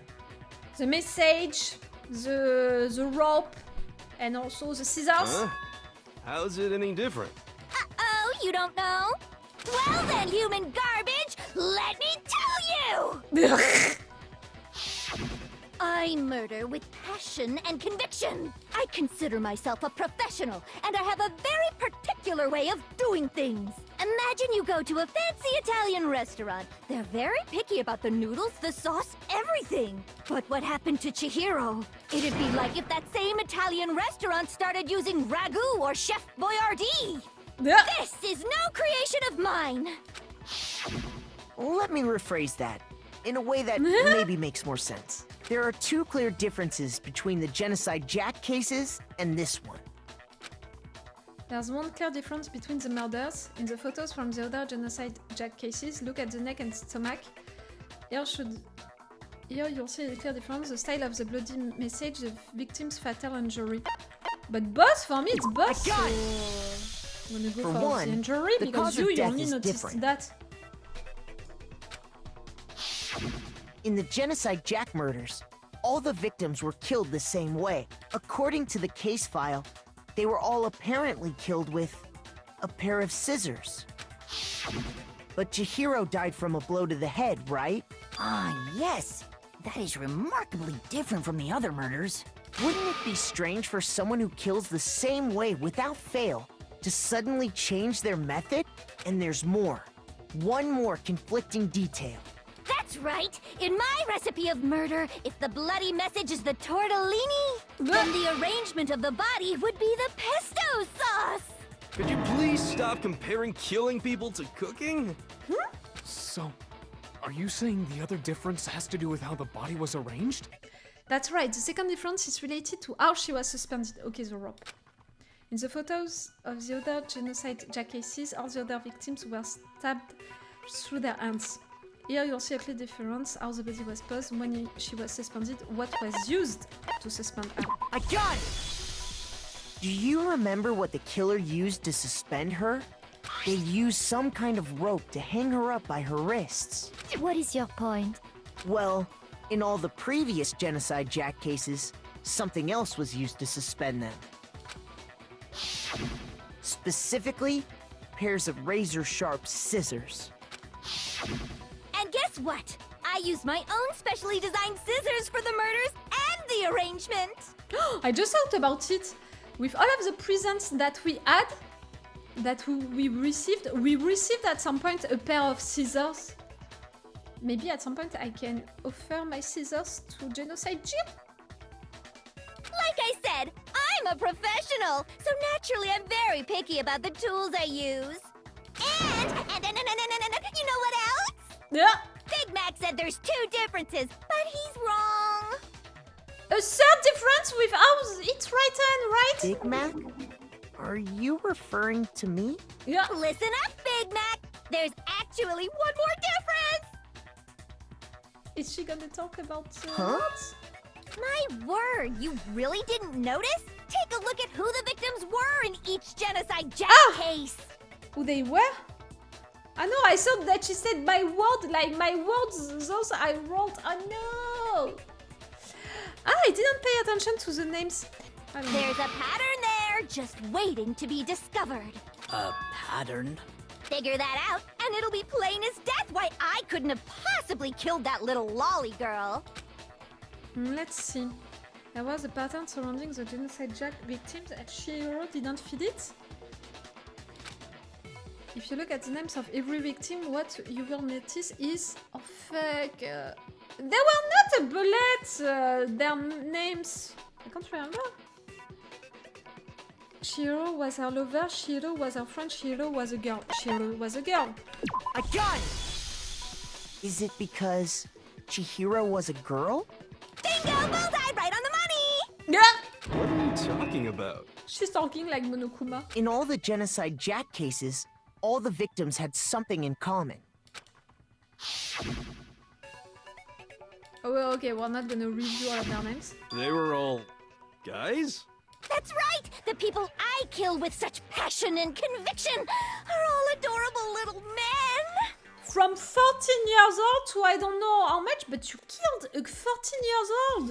I can't believe I said it! I'm so embarrassed! The hell is wrong with you? I can't help it! I'm just a full-throttle boy-on-boy fangirl, and the mopey side of me just hates it. But now I'm on the fast track to becoming a full-fledged fan madam! So, since Chihiro was a girl and not an adorable little man, you wouldn't kill her? Would an Italian chef suddenly start making ramen just because they're both noodles? Don't be stupid. A ramen. I want a ramen. I'm feeling so cold, I want a ramen. I always want a ramen, even if I'm not feeling cold. I have too much passion and conviction to cross that line! That's the absolute reality of the one and only! We get it. You've clearly explained your hobby and your philosophy. But that's not all there is to it. It's a different matter entirely, when you're forced to kill in order to survive. Quiet, lowly cur! Lowly? Cur? I would never kill for a reason as petty as mere survival. And if by some fluke I did kill to survive, why would I bother with the message and arrangement? It'd make me the obvious suspect! That does make some amount of sense. Plus, whatever reason I have for killing, I would never leave out my prized scissors. Who would go out of their way to use He's a not big, talking stupid, that heavy much, you dumbbell? know, Byakuya. Maybe you used the dumbbell because you couldn't find any scissors in the school? Any scissors? I don't just use any scissors. I only use my own set of high-class envy of the entire world scissors! Okay! Okay, whatever. There still aren't any in the school. Are you sure about that? The presents!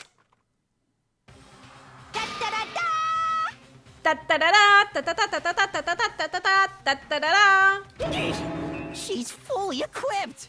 That's right! So I can kill anywhere, anytime! Why would I resort to dumbbells or rope when I have my trusty scissors by my side? Go ahead, tell me I'm wrong! You can't, can you? Gutter dogs, all of you! Not to mention, I have no clue how to tie a good knot. So rope's totally out of the question anyway! I have no idea what's going on anymore!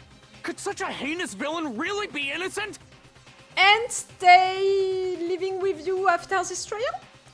But the body really was suspended, right? And nobody but the police knew about that. Except the ones who can read that fast. Yeah.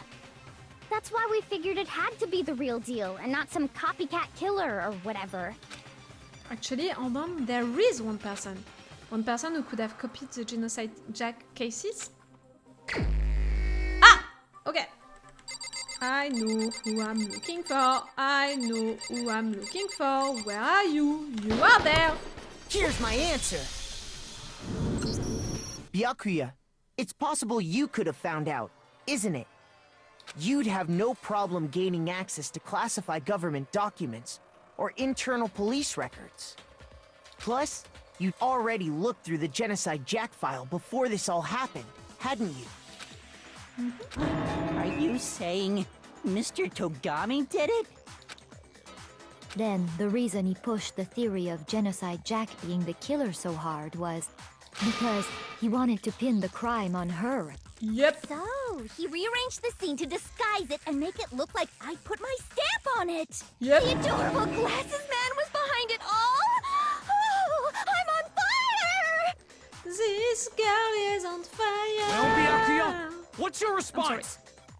I see. So now the suspicion falls on me. Yep. Then I must ask, when would you say I began acting suspicious? Surely you must have an answer. Oh, but when you began to say that they could be all of them your enemies? Looking back and thinking about it now, the way you were acting right before we discovered the body was a little strange. Ah, that I can't remember. Locker rooms, they're suspicious, very suspicious indeed, wouldn't you agree? Ah, and then Monokuma opened all of the doors, right? Let's start with the girls' locker room. Okay, you wanted to search them. You wanted to go to the girls' locker room right away, right? But since you're a guy... I should have naturally thought of the boys' locker room first. Is that what you want to say? The victim was Chihiro, a girl. Hence why I said we should check the girls' locker room. You knew? Yes, you knew that Chihiro was missing. You didn't know that she was a victim yet. You thought that she was missing, that's all. Nothing strange about that, I'd say. On the contrary, there's something very strange. Okay then, what's so strange about it? Go ahead, share with the rest of the class. There was a clear contradiction in what Byakuya just said. I need to make it clear to everyone. What he just said right now? A new element has been added to non-stop debates. Would you like to hear more? Absolutely! Next, we're going to add something called a truth flashback. If you aim at a weak spot and hold down the left mouse button, then you'll memorize that weak spot. This memorized phrase can only be shot once as a single choose bullet. If you shoot or change the choose bullet, it will disappear from your choose cylinder. Oh no! However, you can use this flashback feature as many times as you want. If you don't seem to have the answer to a lie or contradiction in your loaded choose bullets, it might be wise to memorize a different weak spot and use that to make your case. Oh, I'm not sure I understood everything. When it's the best time to flashback, well, you'll just have to use your keen wits, won't you? In this case, though, I will say that if you don't use a flashback, you won't be refuting anything. Well then, good luck and have fun. I'm not sure I understood. Monokuma file. Okay. So, you said Byakuya was acting kind of weird before we found the body. But he was acting weird... how? If you're presented with the opportunity to check out the girls' locker room, You absolutely take it! That's a natural reaction for any guy! The victim was Chihiro, who was a girl. Yes. So of course I would suggest we check the girls' locker room first. There was no time for pointless distractions. What's so strange about that? I wish you'd taken me with you. When there is a contradiction right there, with the two yellow things, there is no contradiction. Hearing Byakuya's comment about Chihiro being a girl, I realized there's a clear contradiction there. Oh, but Chihiro isn't a girl now. Ah, or maybe it's to introduce the fact that the local rooms, carpet and posters, they were switched. Because it doesn't make sense how we could have known before we'd even found it. Oh, it's because of the fact of what I said. She was missing, but she was not a victim yet. Okay. Let's go back. So, you said Byakuya was acting kind of weird before we found the body. But he was acting weird... how? If you're presented with the opportunity to check out the girls' locker room... But I'm not going with Monokuma file, I'm take going it. with... That's a natural reaction for any guy! Pointing and holding. The victim was Chihiro, who was a girl. So of course I would suggest we check the girls' locker room first. That's what I did, right? There was no time for pointless distractions. What's so strange about that? I wish you'd taken me with you. Okay, I did something wrong. I took the bullet, but then I should have aimed it.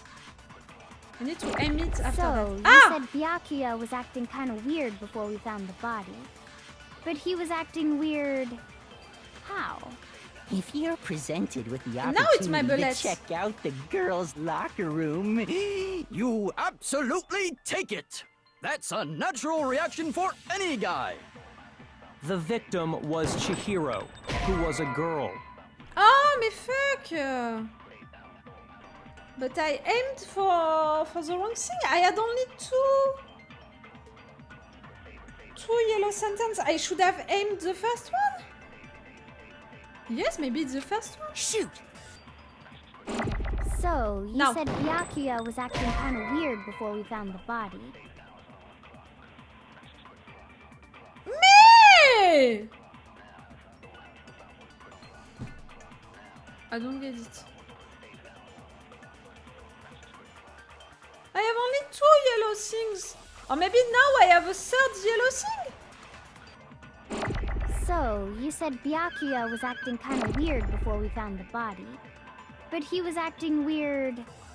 how? Can you have to... If you're presented with the opportunity to check out the girls' locker room... You absolutely take it! That's a natural reaction for any guy! The victim was Chihiro. No, that's wrong. It was that. So we're not aiming at white line. Okay, that's better. I'll tell you what's so strange about that. No, apparently I can't have two. Because up until we actually discovered the body, we couldn't have known who the victim was. So your claim that you went to the girls' locker room first because Chihiro was the victim doesn't hold up.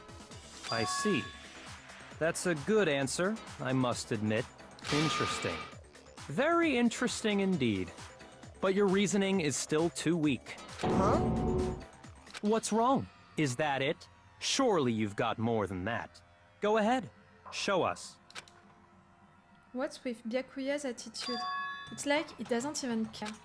I've got him cornered, but he's acting like it has nothing to do with him. What's the matter? You're not finished already, are you? There must be more to it. Yes. There is. I think. There is more to it. Think about it. We just The talked about carpet, the the differences poster of between that. this case and past Genocide Jack incidents. The proof you're looking for is hidden in there. And also what was used as a rope. Oh? Proof that I'm the culprit, you mean? The differences between this case and other Genocide Jack murders, the evidence that proved Byakuya is responsible is hidden in there. What could it be?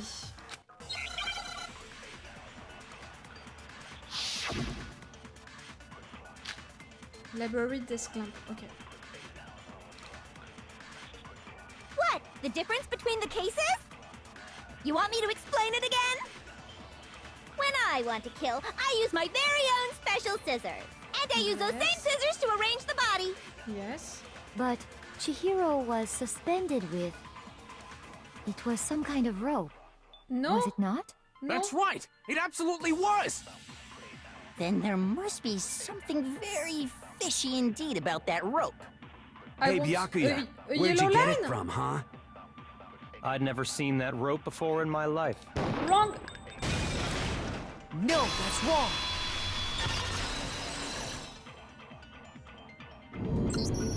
Actually, I'm pretty sure you have seen it before. Because, you see, that rope, or should I say, that extension cord? What? An extension cord? Byakuya, you've used the extension cord in the library more than once, haven't you? And the same extension cord that was in the library all this time went missing after the murder. Like the laptop! And there's no way someone who uses It's that not extension related, cord but as still. much as you do wouldn't discover that fact. And Byakuya must be the one who took the extension cord. I can't imagine any other possibility. That's really what you think? Then your conclusion is something like this? I killed Chihiro in the girls' locker room, then hung her up and wrote that bloody message. I intentionally made it look like Genocide Jack was behind it. Is that about right? He's doing it again. It's totally calm, totally unconcerned, as if he's not even involved. Wait, not even involved? What's wrong? I asked you if you think that's what happened. Hell yes, that's what happened. So that's it, right? Byakuya's the killer. It's not all of the evidences that I have. I have others. I don't disagree with not disagreeing. He kept calling this a game, right? So he'd be totally willing to do something like this to win. Sorry, but could we hold on just a second? Huh? I think we need to talk about this a little more. Huh? Do we really need to? We've already decided who did it. I know, but still, there's something that's still bothering me. Is that right? And what, pray tell, is still bothering you? I killed her in the girls' locker room, then disguised my crime. No, it was into the boys' locker room. Specifically, I dressed it up to make it look like it was the work of a homicidal psychopath. That's right. What about all that bothers you? Wait. What was that just now? Something is not right. The place, Chihiro's body was definitely found in the girls' locker room, but does that mean... Can I really just accept what Byakuya said as the truth? Nope. No, I don't think so. There's definitely something off about what he said. The scene of the crime! I got it! You say you killed Chihiro in the girls' locker room, right? But are you sure about that? Isn't it possible that the murder took place somewhere else? How disappointing. What kind of question is that? Even in the world of disappointments, this is a true letdown. She was found dead in the girls' locker room.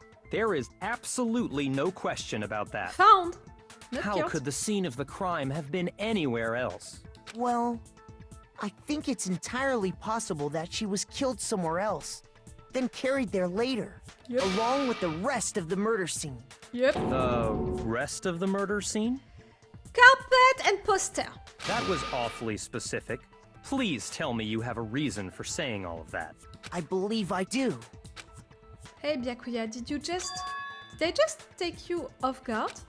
When the story suddenly moved to the crime scene, Byakuya, who'd been so confident up till now, maybe Byakuya never even realized that the actual scene of the crime could have been somewhere else. Hey! Don't just move on without permission! What do you mean she was killed somewhere else? Come on, Makoto. If there's any chance the murder took place somewhere else, let's see the proof. Am I wrong to suspect him? He didn't know about that?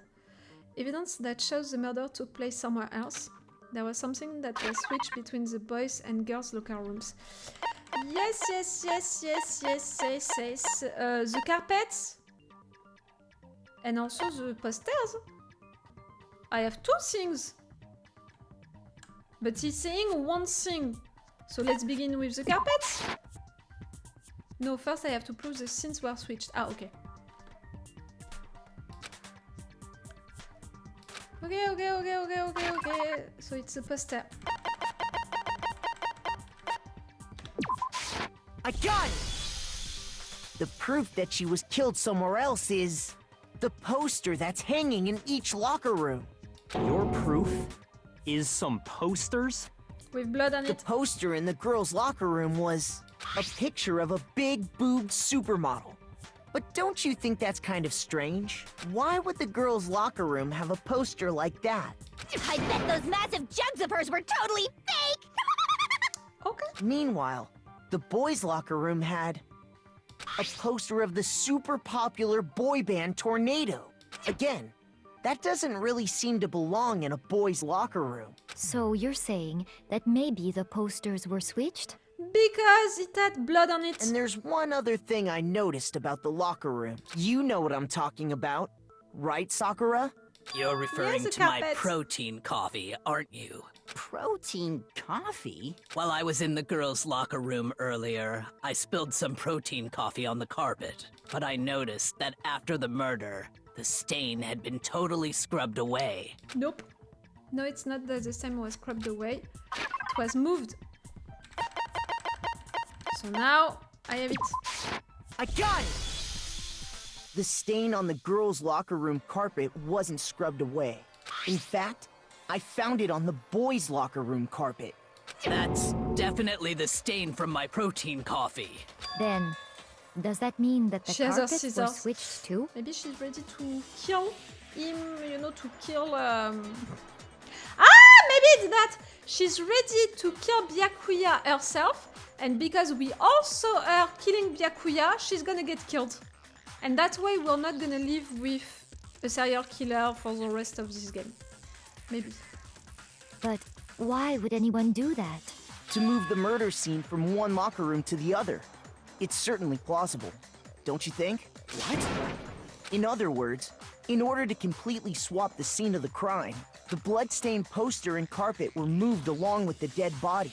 By doing this, the killer was able to change the entire room where the murder took place. I can certainly follow your reasoning, but why would the culprit bother doing that? Huh?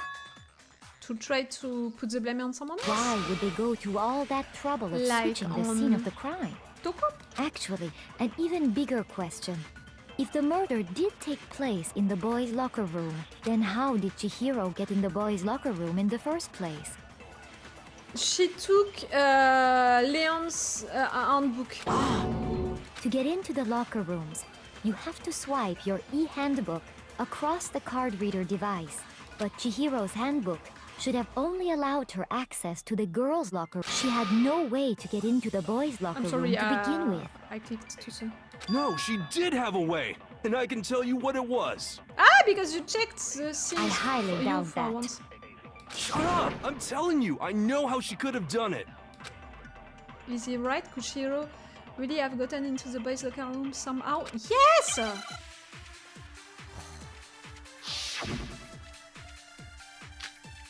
Broken e-handbook. Yep. It's not broken, it's without battery anymore, I think. Is it really possible? Could Chihiro really have gotten into the boys' locker room somehow? I've got it! She must have hacked her e-handbook. No. Hey! You think you have some proof that contradicts what I said? Yes, she used the broken handbook. But you saying that she hacked her thing? I'm saying that no, she didn't hack it. She used. But maybe I'm wrong with that. She must have hacked her e-handbook. She was the ultimate programmer, after all. I said that earlier. I'm sure that would have been no problem for her. No, I don't think that's it. She used the thing that was in the main hall. Huh? What thing? I'm talking about Leon's handbook, of course. No, that's wrong.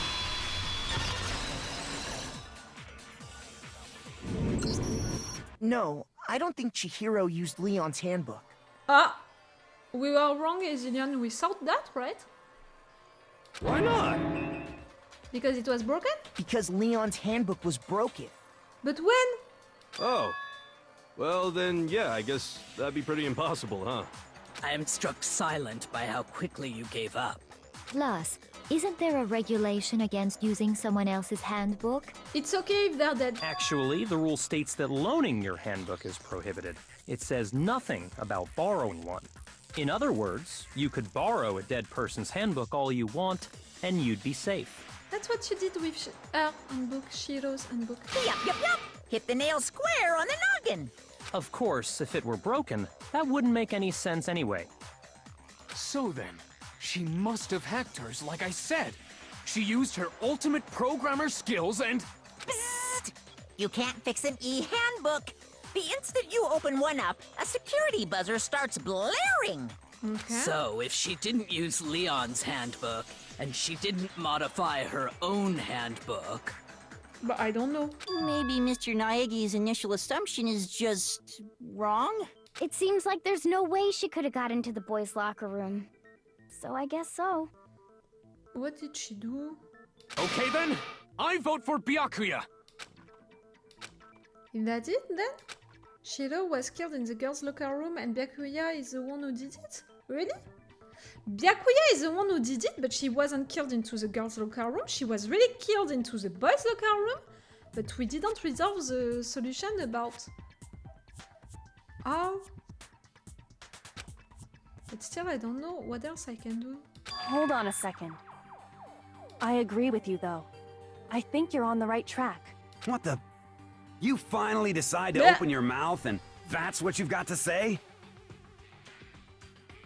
There's no way she could get in the boys' locker room, right? So... Why are you so sure she couldn't get in? There's still one other way she could have gained access. What? What are you talking about? What other way is there? Well, to explain that, why don't we take a little break from the trial? I'd like you all to come see something. Oh? Wait. Just what do you think you're doing? Don't worry. This'll make the whole trial more exciting. I'm sure that thought must please you. Are you gonna show us something that we never saw before? I don't appreciate that, you know. I want to have clues all along the episode so I can make theories which are gonna work at the end. But if you're only giving me one clue at the end during the conclusion, it's not fair. Huh? It'll make things more exciting? Oh, you're gonna love it. Well, all right then. I declare an official class trial recess. For real? Now then, what is it you want to show us? It better not be boring or I'll be very unhappy. Oh, I have no doubt it'll meet your lofty expectations. So, shall we go? Maybe it's only something we didn't see during the investigation. I don't think so, because she already did that during the first trial. I fear the game just throws random things into the case. That, I'm not sure. But really, during the first trial, she did that once, Kyoko, suddenly revealing something that we didn't notice, but it's not that we didn't notice it. During the first trial, that's it, I remember it. During the first trial, her reveal, it was the note, you know, which was missing in Makoto's room. The thing that Sayaka, she wrote when she invited Leon into her place. Do you remember? I checked the note, but the game told me there is nothing to see. Because of the fact that she was there earlier and she took that note earlier. So really, it's the second time now that during the trial, Kyoko reveals something that she discovered during her investigation, but that I didn't have access to. So before I even knew what was happening, the class trial had been put on hold. We headed off with Kyoko in the lead, and where she took us was... Okay, the girls' locker room. The girls' locker room? We've already searched this place top to bottom! What are you trying to pull, Missy? I'd like you to examine the victim's body one more time. You want to check it again? Be sure to examine the entire body very carefully. Take your time. The thing that we didn't want to do earlier, remember? And her, she did it closely, so that's why she has more information. Examine her carefully? Like using our hands? Like moving her? No way, no way, no way, no way, no way! It's probably best if I don't run my hands all over a girl's dead body. It's not that I'm creeped out or anything, it's just...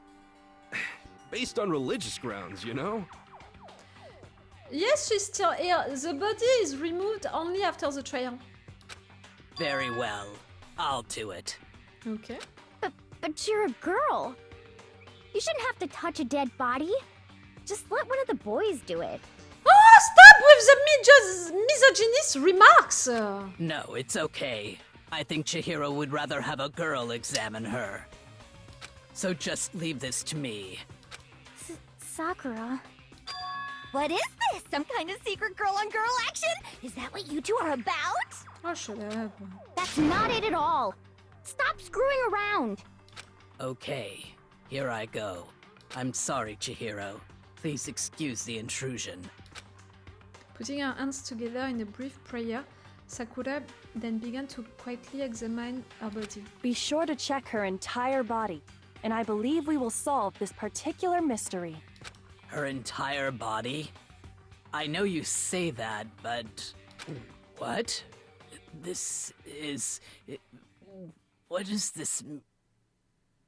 What? You're afraid? If Sakura is afraid? What is it? Not possible. It's not possible. Sakura's eyes were staring widely at Chihiro's lifeless form.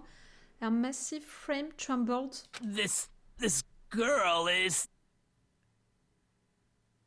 A boy? Is what? Is a boy!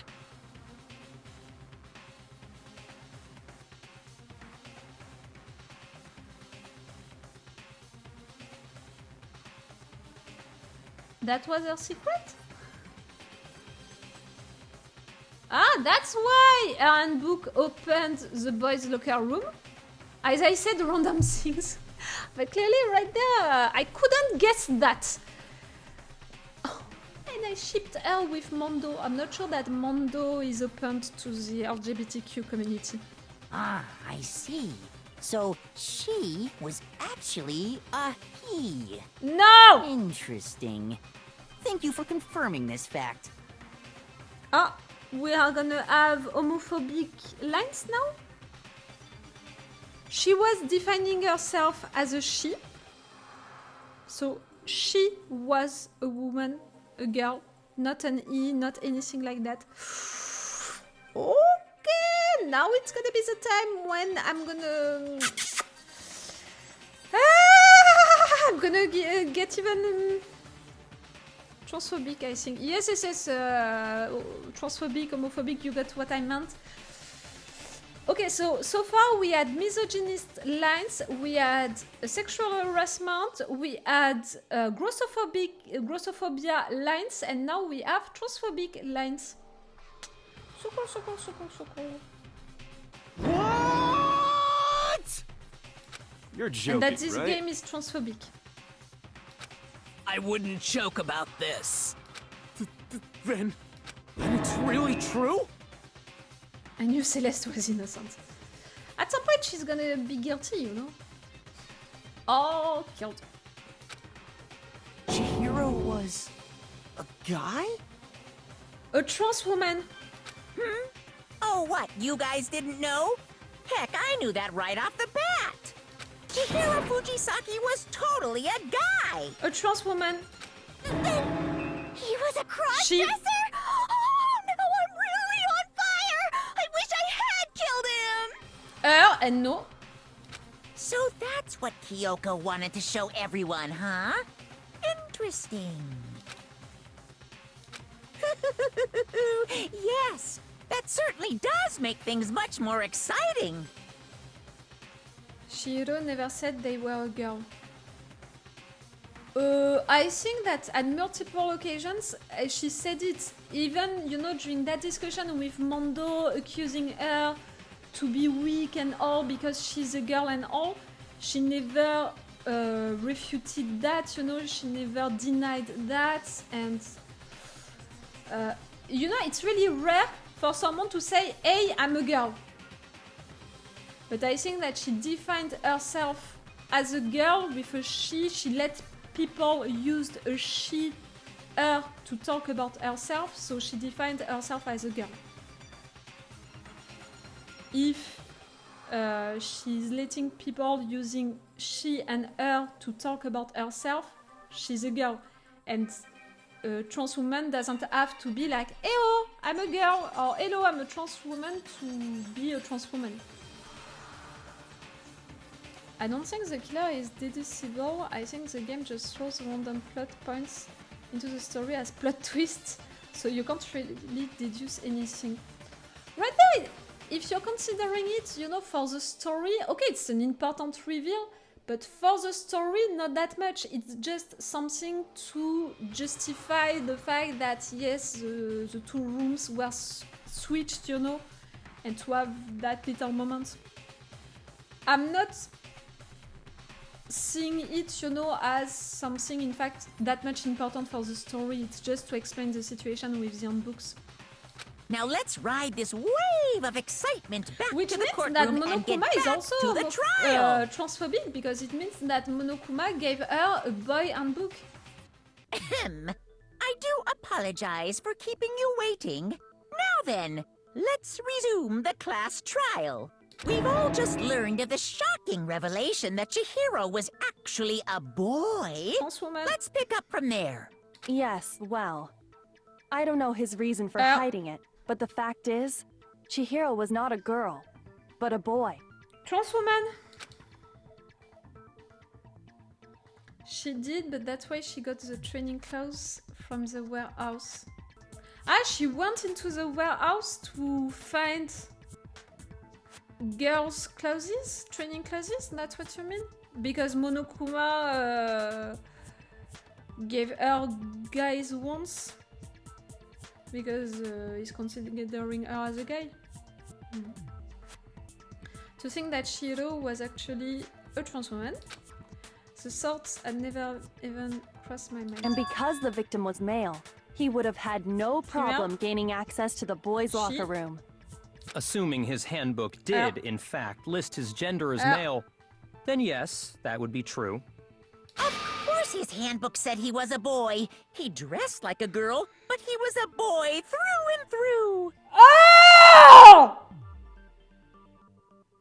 Oh, we need to stop that phase, you know, of the trial. I'm getting really mad. So then, there should be no issue with Makoto's initial assertion. She identified as female, so she got girl clothes from the warehouse. Yes, because she didn't get them from Monokuma, who considered her as a guy. The victim was killed in the boys' locker room, and was then later moved to the girls' locker room. Okay, let's stop this phase, because really everything is so annoying, and in fact you're just using all of that to justify that, to prove that, so that's it, you proved and it. The killer could have easily used Sayaka or Junko's handbook to get into the girls' locker room. Or even, Chihiro's handbook. She was dead. So Chihiro really was killed in the boys' locker room? I still don't understand the motive for moving the body, but yes, that does seem put plausible. the blame on Toko. Well, I must admit, I did find it rather odd. I knew he felt a little off. There was a certain incongruity to his female body. This is the most titillating situation! So now everything has been connected. All the mysteries have finally become clear. But our handbook identified her as a boy. Yes? In fact, Ezilion, Byakuya entered into the boys' locker room with his handbook. Chihiro used her handbook to enter into the boys' locker room because for Monokuma, she was a guy. That's why also she didn't want, in fact, to go to the pool and all to train with the girls. It was because of the fact that she didn't want for them to notice that she couldn't enter into the same locker room. I just thought about it. He killed her into the boys' locker room. Ah, you're right! To go into the girls' locker room, he couldn't use Chihiro's locker room. He needed Junko or Sayaka's locker room. Okay, that's what you meant. That's what you meant. That's what you meant. Okay, well, connected or clear or whatever. We still think you're the killer, remember? Yep. Very interesting. This has become very interesting indeed. He's off in his own little world. What about you, Makoto? Oh, I'm sorry. After everything we've learned, do you still think Byakuya's the killer? Yes. Well, without a doubt, Byakuya is the one that made Chihiro's death look like Genocide Jack did it. But I... What? You don't think that he did it? I think he might not actually be the killer after all. But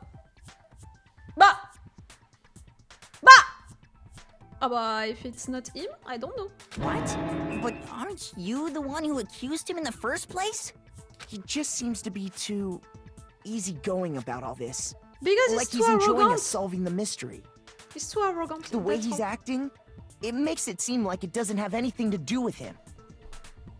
He didn't care? And you think that might be because it doesn't have anything to do with him? And he would cover the murder for someone else than him? Plus, the evidence he left behind was a little too... how can I put it? Overt. What does it mean, over? He consciously chose to use the extension cord, knowing it could connect him to the murder. Yes. He wanted to be discovered? I don't understand. Why would he want all of you to target him? If you're not, all of you, discovering the right murderer, you're all dying, including himself. Why would he cover someone? At least, that's how I see it. And Byakuya, when you found out the murder took place in the boys' locker room, it seemed to rattle you. And then again, when you found out Chihiro was actually a guy. If you really were the killer, that stuff wouldn't have had any effect on you. So that's your thinking, huh? Well, it bothers me that you don't have more concrete reasons, but it's fine. I guess I'll mark it as correct for the time being. Mark it as correct? He's right. I am not the culprit. We're gonna go back with Celeste. Be careful, Nox. I just happened to come across the corpse in the girls' locker room and decided to alter it. Why? Are you fucking with us right now? You're a psychopath? No, I am not effing with you right now. I'm telling you the truth. He's a fucking psychopath? He played with a dead body to make all of that case about Toko. Then to get accused, like really, he wanted for Toko to be accused, then for himself to be accused. For what reason at the end? Well, I find it very hard to believe. Go ahead. Find it very hard to believe. You're free to be executed along with the rest of us. If you're really telling the truth, then why? Why do you do that to his body? My reasons hardly matter right now. Uncovering the culprit is much more important, wouldn't you say? No. Now then, if it wasn't me, who was it? Well, I don't think I can say for sure without talking about it a little more. We're seriously gonna keep going? We're all good, aren't we? I thought it was clear Byakuya did it. Same. No, I'm with Makoto. If there's any doubt whatsoever, we need to explore every possibility. Because if we're wrong, we all die here. That's true. Very well then. I'm with you too. Damn straight. Count me in. Who is not talking right now? Do you not have a mind of your own? Taka, it's you? Of course I do. What am I, an ant or something? Who is against that, you know? Anyway, let's discuss this all as a group one more time. That's very true. Our lives are all on the line. We didn't use inner testimony. No? Excellent. Then shall we resume our For game all of hide and seek? For all of the things that we had, Jill isn't talking. Ah, you think that it's Genocide Jill? But no, she said that she didn't do it. But if Byakuya didn't do it, then who is the real killer? Who murdered Chihiro? Ah, don't ask me, I don't know. There's one thing we can be sure that we know about the killer. The killer was about to gain access to the real murder scenes, which means the killer is a guy, the killer is Genocide Jack, the killer is a girl. The killer is a guy? I got it! Ah, Omega! Omega is not talking! Since the crime scene was the boys' locker room, you would need a boys' handbook to get in. Since Leon's handbook is apparently broken, the killer would have had to use their own. In other words, it had to have been a guy. But that's still not enough. I need to find some more clues. What? Celeste accounts? Isn't there a single clue that might lead us to who did it? Well, clues are one thing, but did nobody get a look at the killer? I'm sure if someone saw the killer, they would have said something by now. Celeste shows Chihiro. Perhaps She saw someone Chihiro. saw the victim at some point. Even that Yes. might be enough for now. Celeste. All we need right now is any kind of new info. It's Not a over. contradiction, it's not all false. over. You want to know who saw the victim? The killer. And only the killer. No, that's wrong. Celeste saw Chihiro. I believe someone else did see the victim before he was murdered. What do you think, Celeste? Is Byakuya's defense? It wasn't me. Yes. And I'm too clever. See, I put all of these clues for you to pick them up. So, you know, it was too obvious to target me. But again, you have to imagine that at first Byakuya put all of the blame, you know, on Toko for her to reveal that she's that she's Genocide Jill. Then he transformed all of the murder scene to make everyone think, you know, that it was him. He did it on purpose. He used all of that, which was obviously targeting him. I don't understand his motives. Now that you mention it, yes, I did see him. Huh? Really? Oh, but I suppose only Makoto knows about this. The rest of you had no idea, did you? That is why you're all making such ugly noises. Whatever! Just hurry up and tell us! It was last night, right before nighttime. I saw Chihiro in the dormitory warehouse.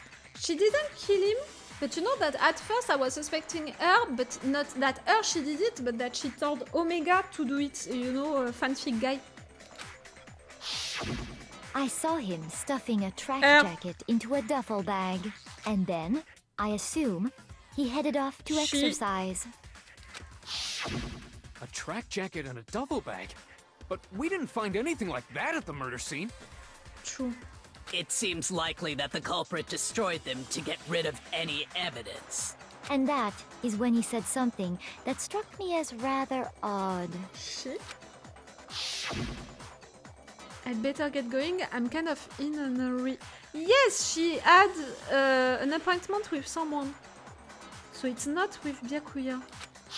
It's with another guy. Chihiro told me he was in a hurry. But why would he be in a hurry? Only if someone were waiting for him, I should think. So, Mr. Fujisaki was on his way to meet with someone, and then I'm we're gonna going stop, to work out together. I'm gonna stop correcting them each time, but I think that you understood how wrong it is to put pronouns right there which are not accurate with Chihiro's and how she was defining herself.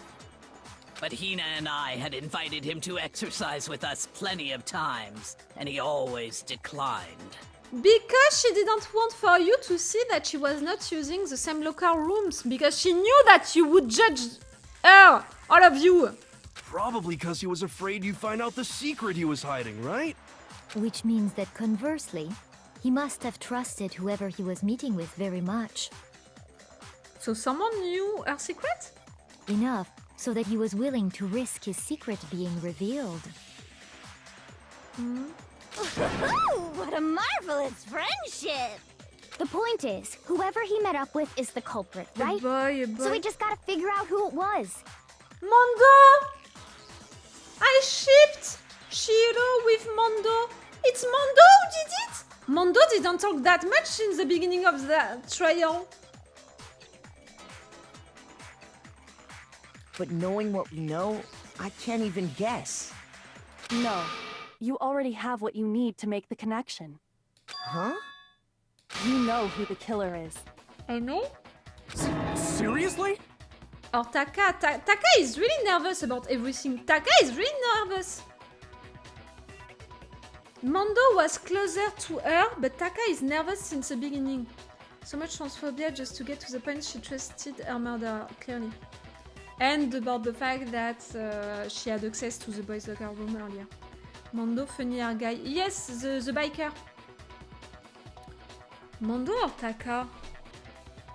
Omega didn't talk that much also, you know, fanfic guy. Who is it? Who's the killer? Oh, you're nervous also, Mondo. Think back to the track jacket and duffel bag the killer disposed of. Focus on the details of these items, and it should become obvious who was waiting for him. Are you sure about that? You really think we can figure out who did it based on 2 pieces of evidence that we don't have? What? You want to track down some fingerprints or something? Even if we had the equipment for that, we wouldn't know how to use it. As was noted, the evidence is already gone. There's nothing to get fingerprints from. Maybe, but we can make certain inferences if we just take the time to talk it out. Easy for you to say, but fine. Celeste, did you notice anything special about the bag or jacket? The bag was just a normal duffel bag from the warehouse. All the bags in there are the same, so I can't imagine what would make that one special. Well, if I remember right, there was a decent variety of tracksuits to choose from. Right there we saw a blue jacket.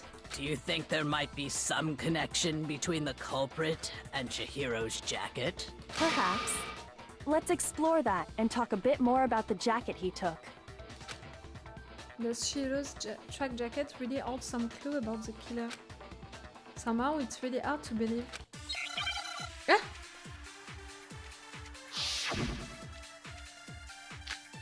Celeste account. Okay. First of all, we know where Chihiro was headed. He was on his way to go exercise. So next we have to ask, why did he choose the specific tracksuit that he did? What do you mean, the specific tracksuit? I got it! He picked that tracksuit because it matched the one the culprit was wearing.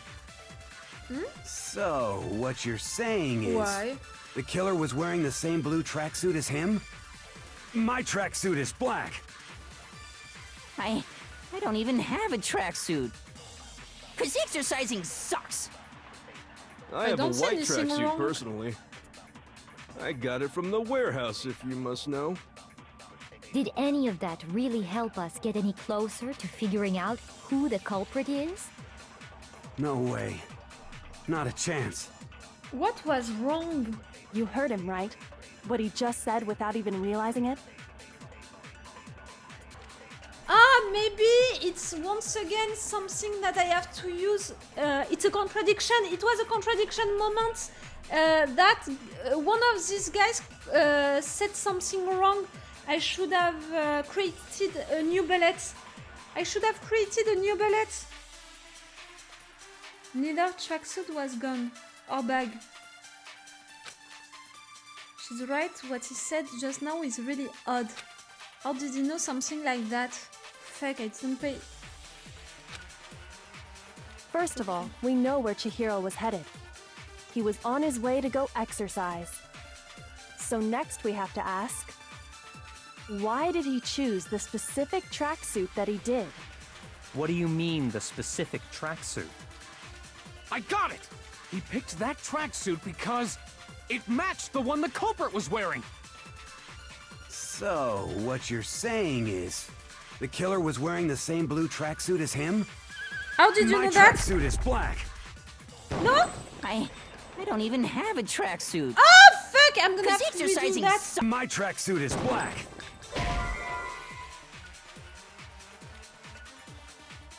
The R you're talking about, just shut up, you're on bitch. I did a mistake? I guess if for me is an hardcore he's an hardcore parkour enthusiast. He's never intervened. Ah, so I was wrong about that. So you didn't do it, Mondo! You didn't do it, I'm glad. But I totally missed the point. The contradiction. I missed the contradiction, fuck. I'm gonna lose an art. And I'm losing time also.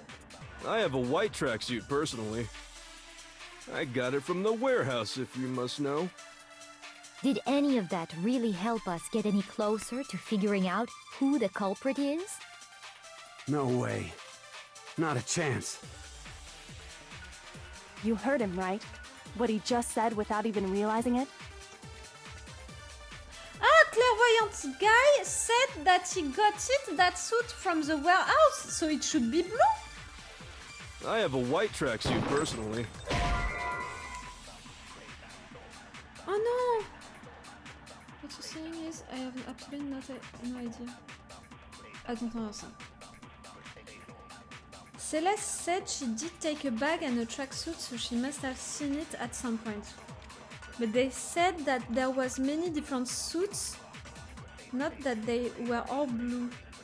For me, all of the ones of the warehouse were blue, but I was wrong about that. I'm gonna lose another art.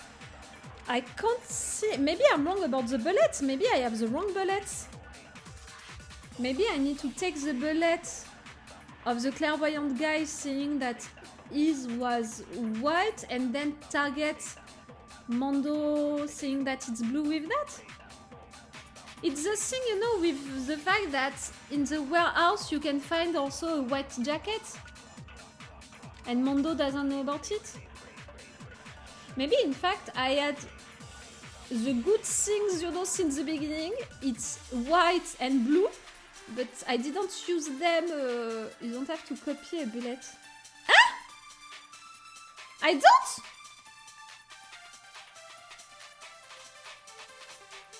I can just target maybe what Mondo said with Celeste's account. Because she didn't say that it was blue. Not yet? Celeste already said it was blue. To us. Ah, not to them? Not during the trial? So Mondo couldn't know it?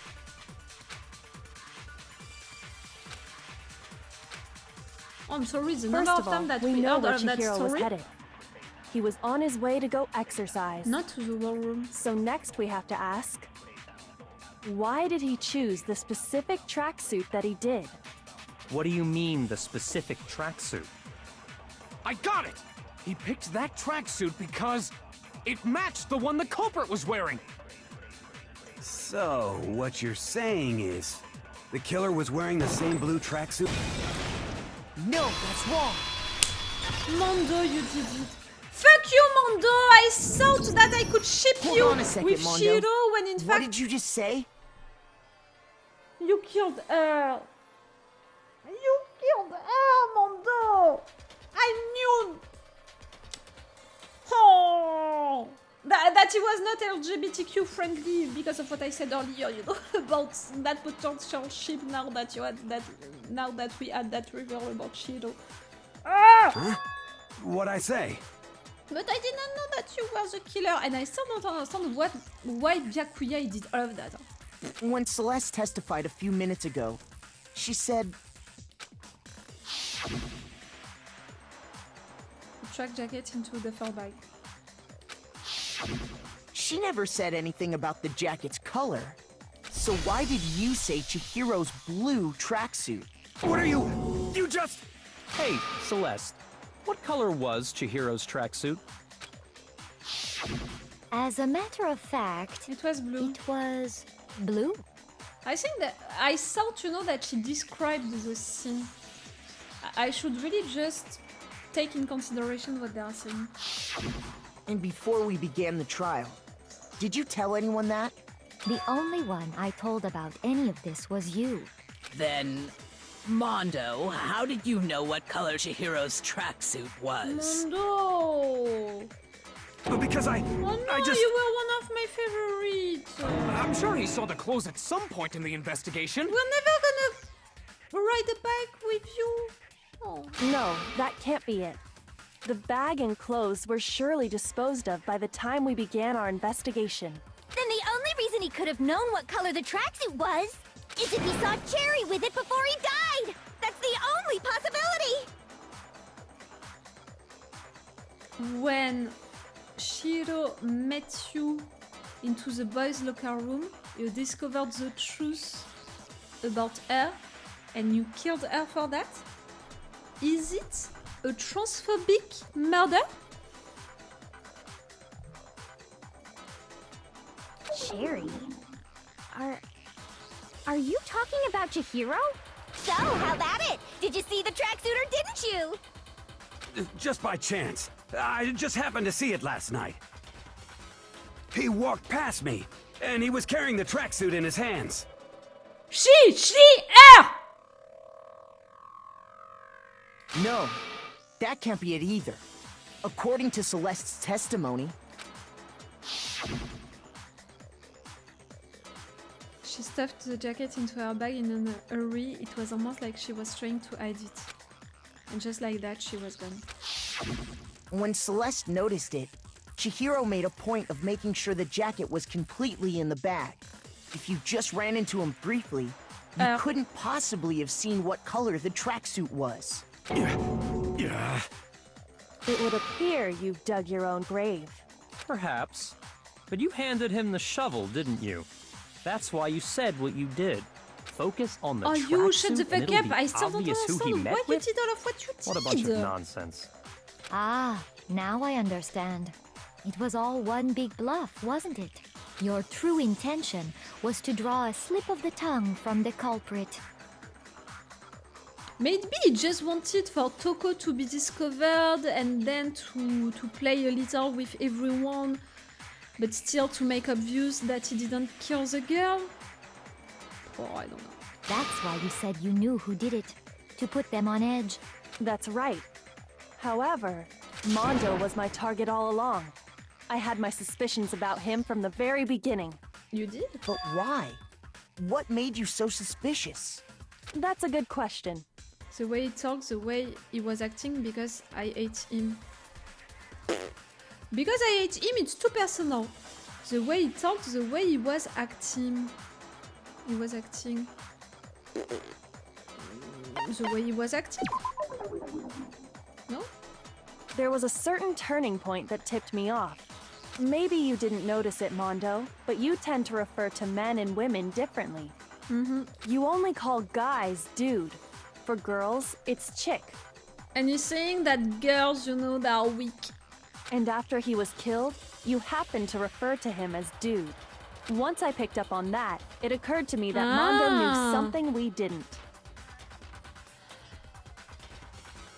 Because he knew Shiro's secrets, he made mistakes earlier that we didn't pick up. You noticed such a tiny detail? I didn't. Are you a witch? She's a witch! You're positively frightful! I said that she could be a robot at some point. No, I'm not the frightful one. Not nearly as frightful as someone capable of murdering a friend.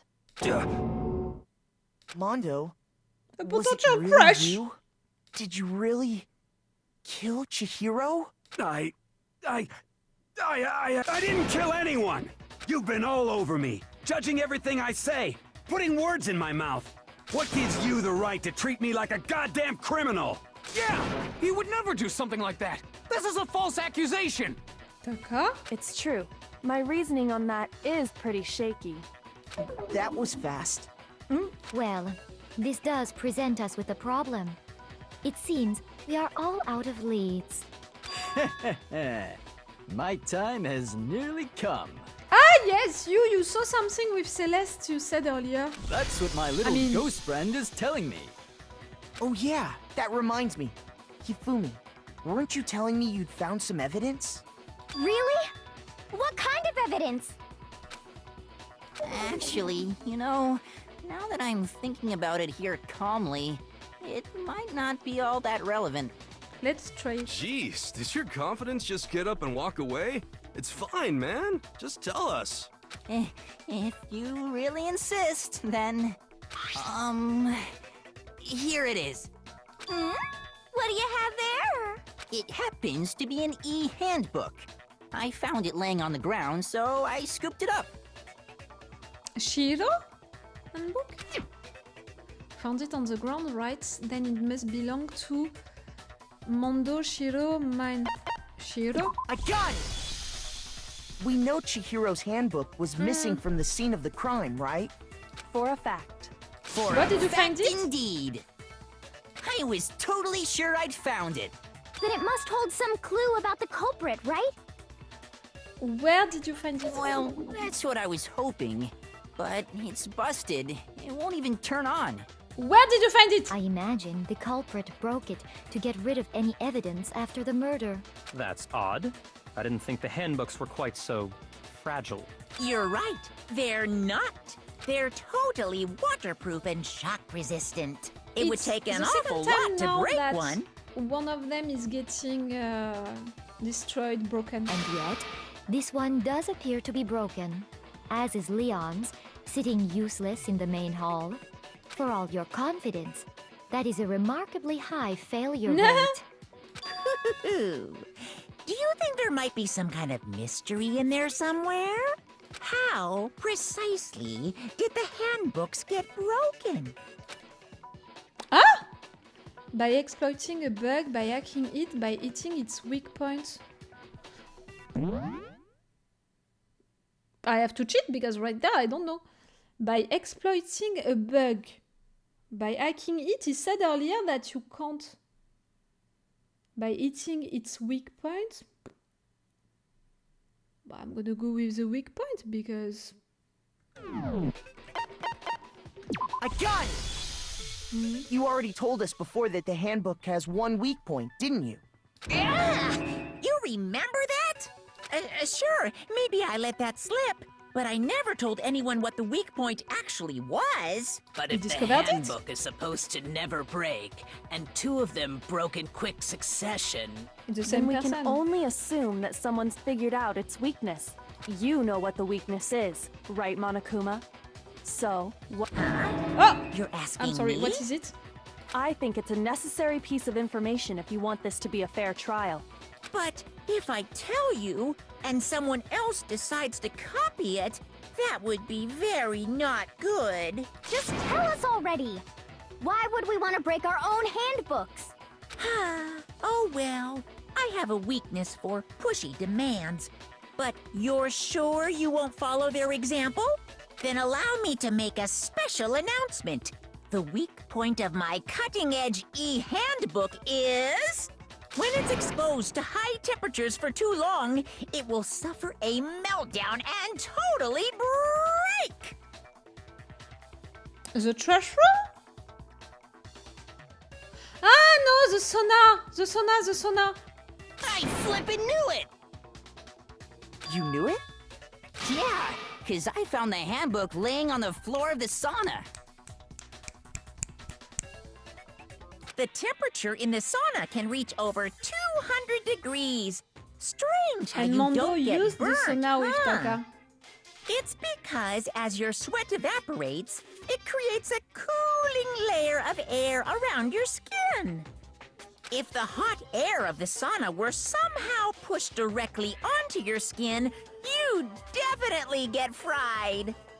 That layer of air would get blown away. That's why you may feel a burning when you move around. So when you're in a sauna, make sure to keep nice and still. Wow, interesting. I learned one new fact today. That is a mere trifling speck of knowledge. Anyway, if you found the victim's handbook in the sauna, then the killer must have been purposely trying to raise its temperature in order to break it. Meaning the culprit somehow knew its weakness. But how'd they find out? Monokuma said he didn't tell anyone, right? Indeed. Quite the mystery.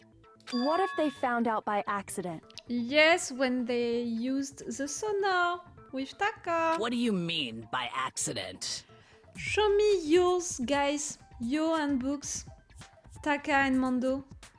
What if the killer took their own handbook into the sauna, not knowing its weakness, and it broke?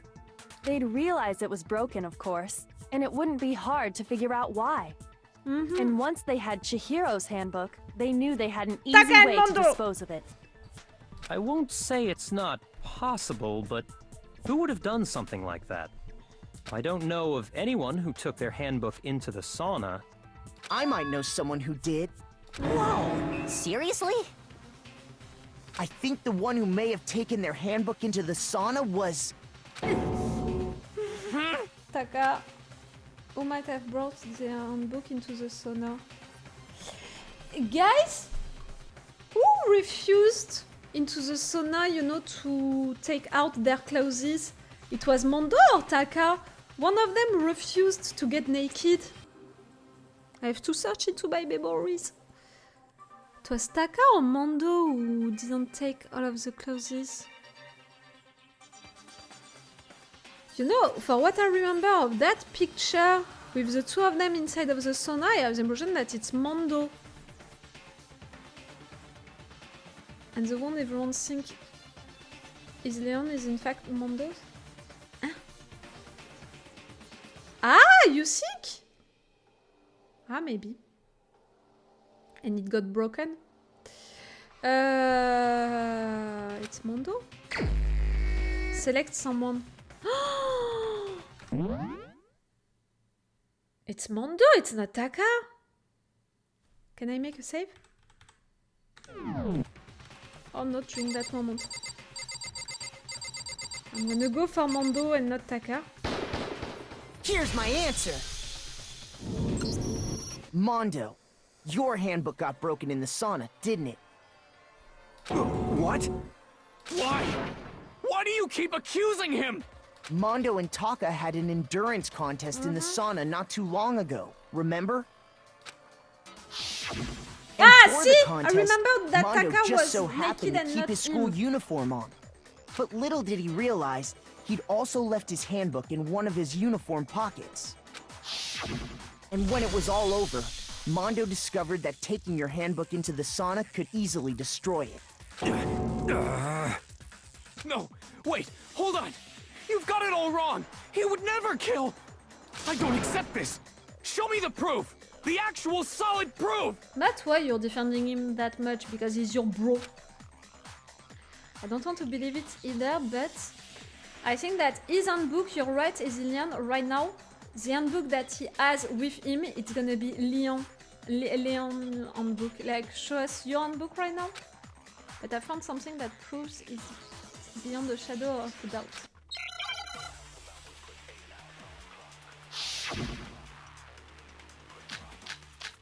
Oh, broken handbook, Chihiro's handbook, card reader. Let's test Makoto's assertion. If what he says is correct, then Mondo, you broke your own handbook. In other words, if Mondo's handbook is actually broken, then that proves that what Makoto said is right.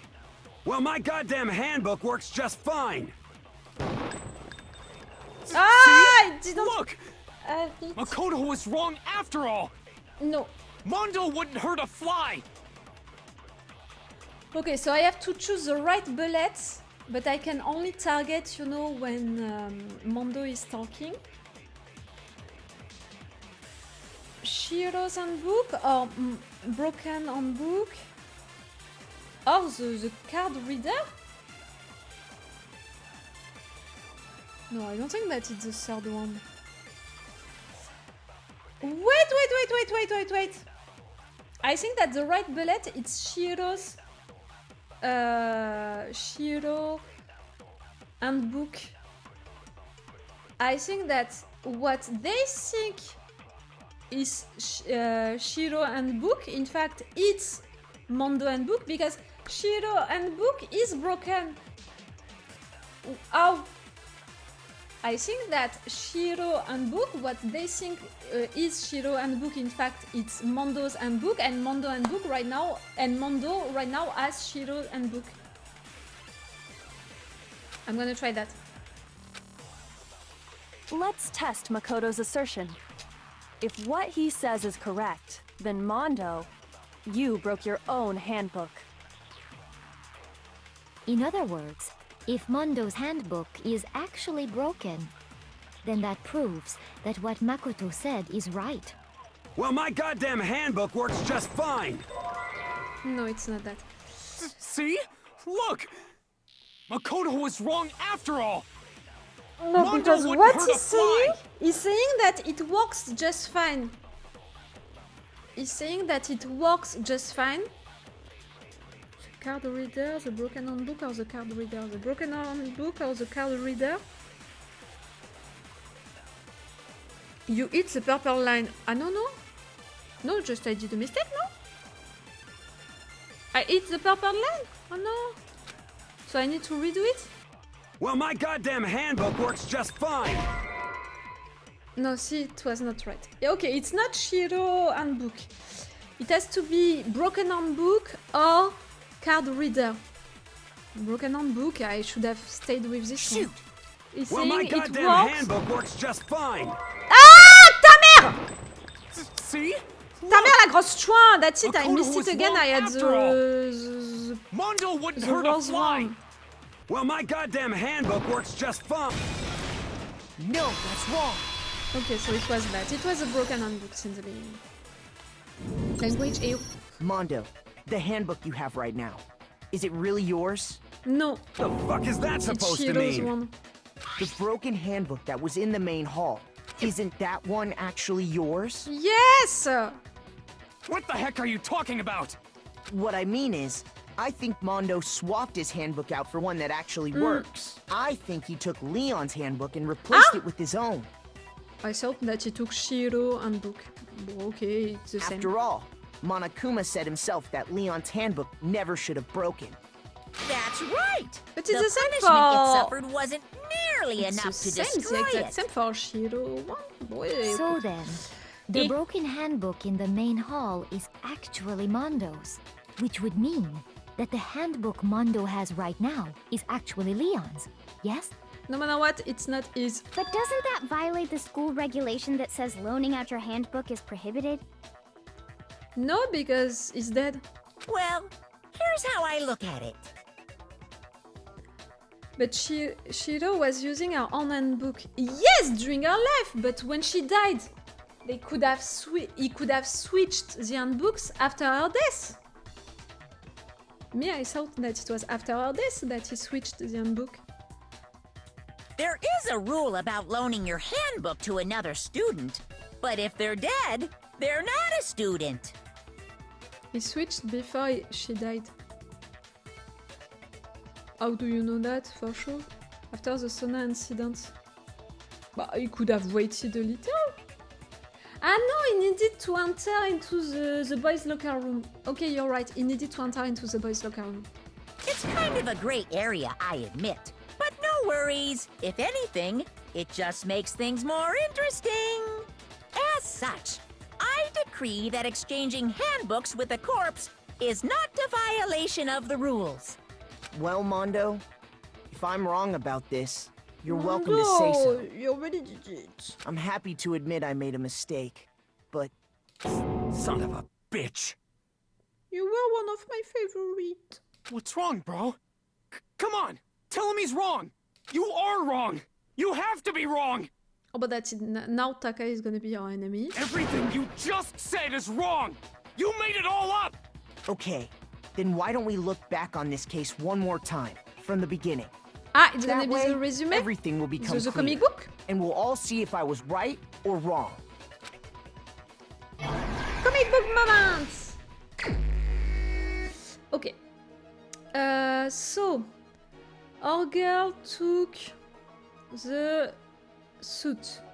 She met with Celeste. Et how can I... Okay, like that. She met with Celeste, and Celeste...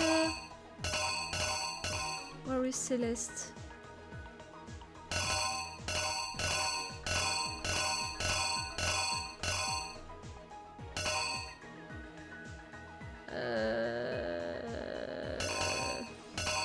It's about the suit, so the only thing with the suit is that.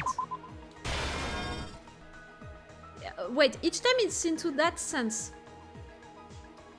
Celeste is right there surprising Chihiro. Celeste witness the bag. Chihiro is trying to hide what is inside the bag. Chihiro is leaving the place. Chihiro is going into the locker room. Into the locker room. She's taking the girl... She's using her card, her boy card, to enter into the boys' room. So then she sees the killer, she salutes the killer, she's putting her clothes inside of the locker. She's putting things inside of the locker, but suddenly something happens. Suddenly something happens. Suddenly something happens. What happens? What happens? What happens? The culprit was doing his musculation? I don't know. For now, I don't know. I'm trying my best. Then she's getting killed. Blood everywhere, including blood on the face of that thing, of the poster, I think.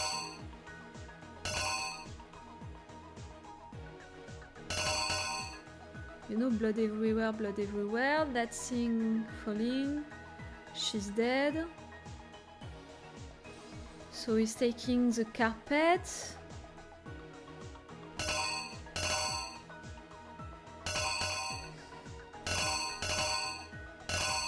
Oh, I don't know, he's taking the carpet. Taking the carpet, taking the poster. Taking her.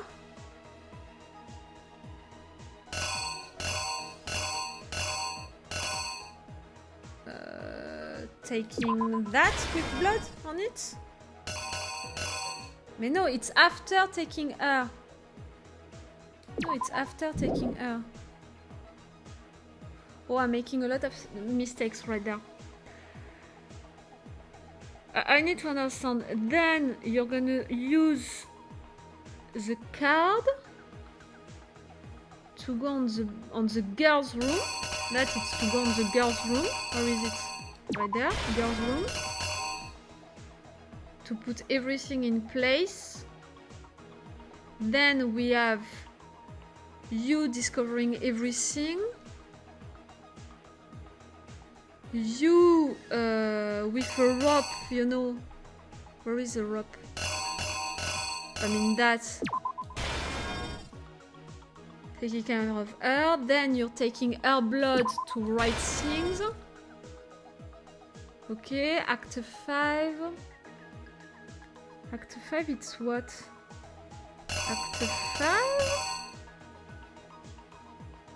I need to head out. Thanks for the stream. Bye bye, Erzilko. Bye bye, my dear. We're close to the end. We have that, you know, that resume to make. And then I think that you're opening the door. That resume to make. And then we're gonna have the bullet, the truth moment thing to do.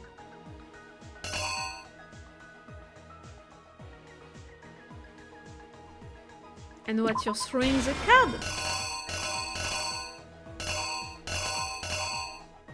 Oh, yeah, I think that I did mistakes right there. I think that I did mistakes here with all of that. Ah, but I didn't place one of them. Maybe first the carpet. Then you're taking that with you. Okay, let's try like that. Let's try like that. Let's try like that. Let's review everything out of the story. She's taking the training suit. She's surprised by Celeste. Celeste can see the training suit. She's leaving. She goes in. She's in front of the locker rooms. She's using her badge to go inside of the boys' locker room. She sees the culprit. Him. That it's not right. She can see the culprit. The culprit was making his musculation and suddenly he's gonna attack her. I have nothing else to put at this place, but no. Killing her, blood on the poster, blood on the carpet, blood on the thing. So he has to move everything. He has to move the carpet, he has to move the poster and the thing, but you know, in which order these two? It could be each one of them, you know. And then he's going into the girls' room, where he replaces everything. Well, okay, let's try to reenact. The killer is you! First, let's take a look back to before the incident. Last night, Celeste saw Chihiro in the warehouse, correct? At the time, she was apparently stuffing something into a duffel bag. Okay, this one was right. That something was a blue tracksuit. You can confirm this, right, Celeste?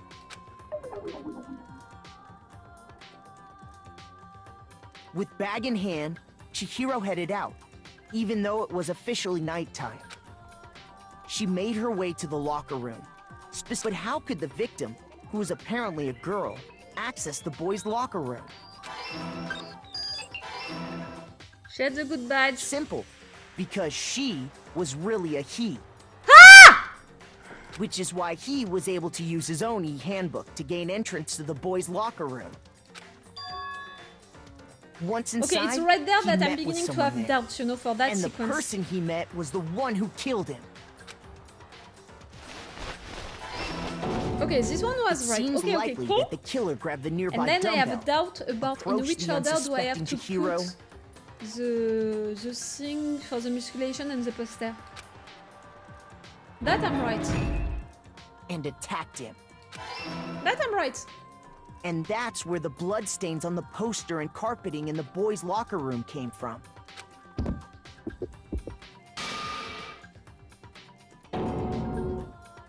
It was likely in the heat of the moment. The body was arranged, but the murder itself felt unplanned. It's right there that I'm not sure. Ah, see.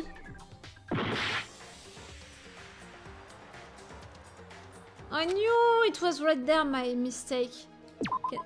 Can I replace that? Maybe it's the contrary?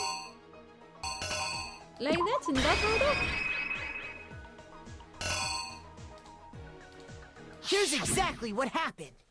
Ah, how can I accelerate things? Which is why the killer hurried to Ah! Okay, Okay, so now it's this thing that I have wrong. I have only 1 heart and a half! Okay, it's that thing that I have wrong.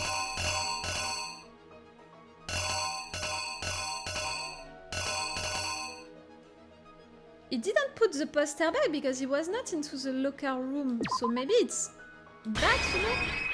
He took his thing. The killer is you! I hope that I'm right. Which if is not, why the killer then removed...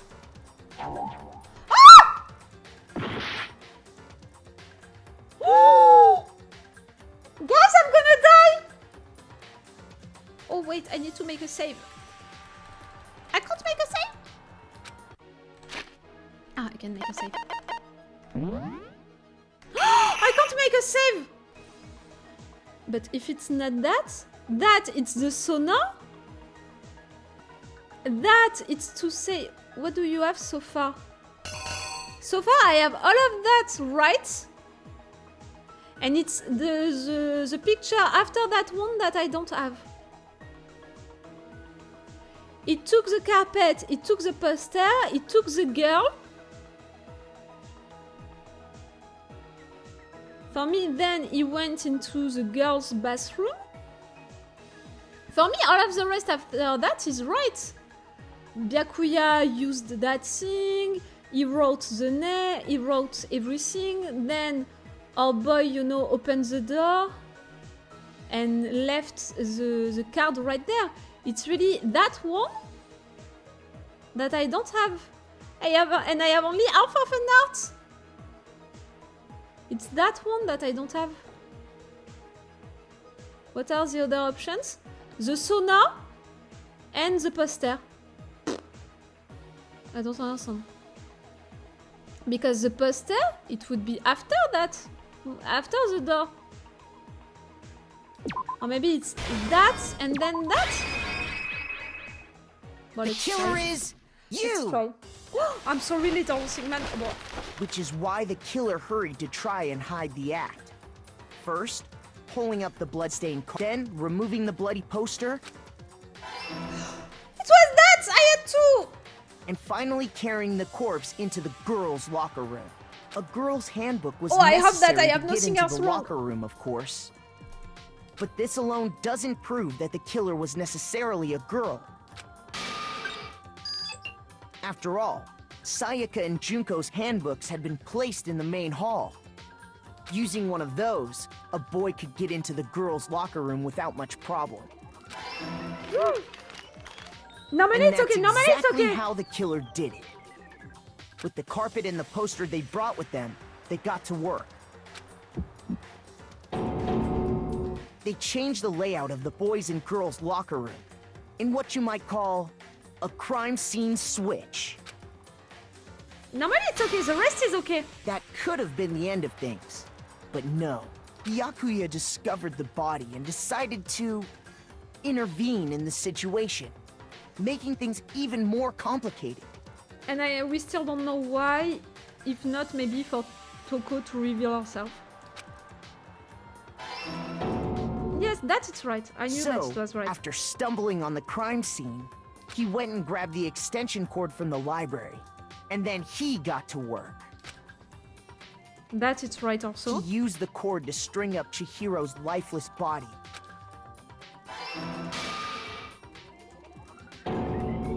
Then, using the victim's own blood, he left a grisly message there at the scene of the crime.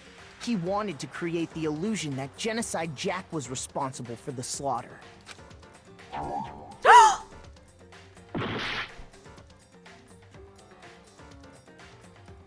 no, the end is not right!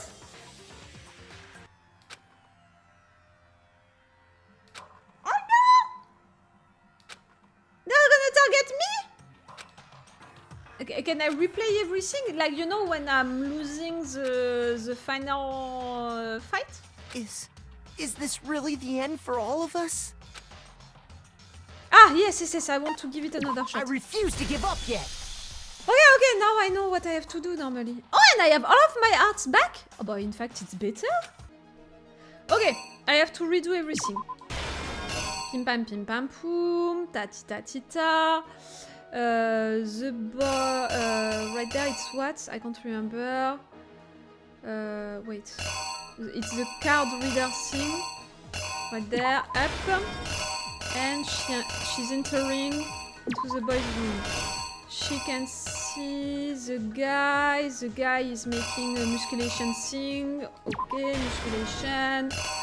Then blood on the poster. Blood on the poster. Then... in fact, I could just do that. Then... sing out. Oh fuck, I forgot. In front of the room. In front of the room. In front of the room. Putting the poster back. Yes, I think that it's not. Byakuya, you, it was so easy. You're taking your thing. You're writing that. Pipa poo. Byakuya, it's so easy. And it's at the end that I did a mistake. What did I do wrong? Ah, in the sauna. I went into the sauna. The culprit went into the sauna. Since he went into the sauna or he left the sauna? I don't know if it's the beginning or the end that. He went into the sauna or he left the sauna? That's...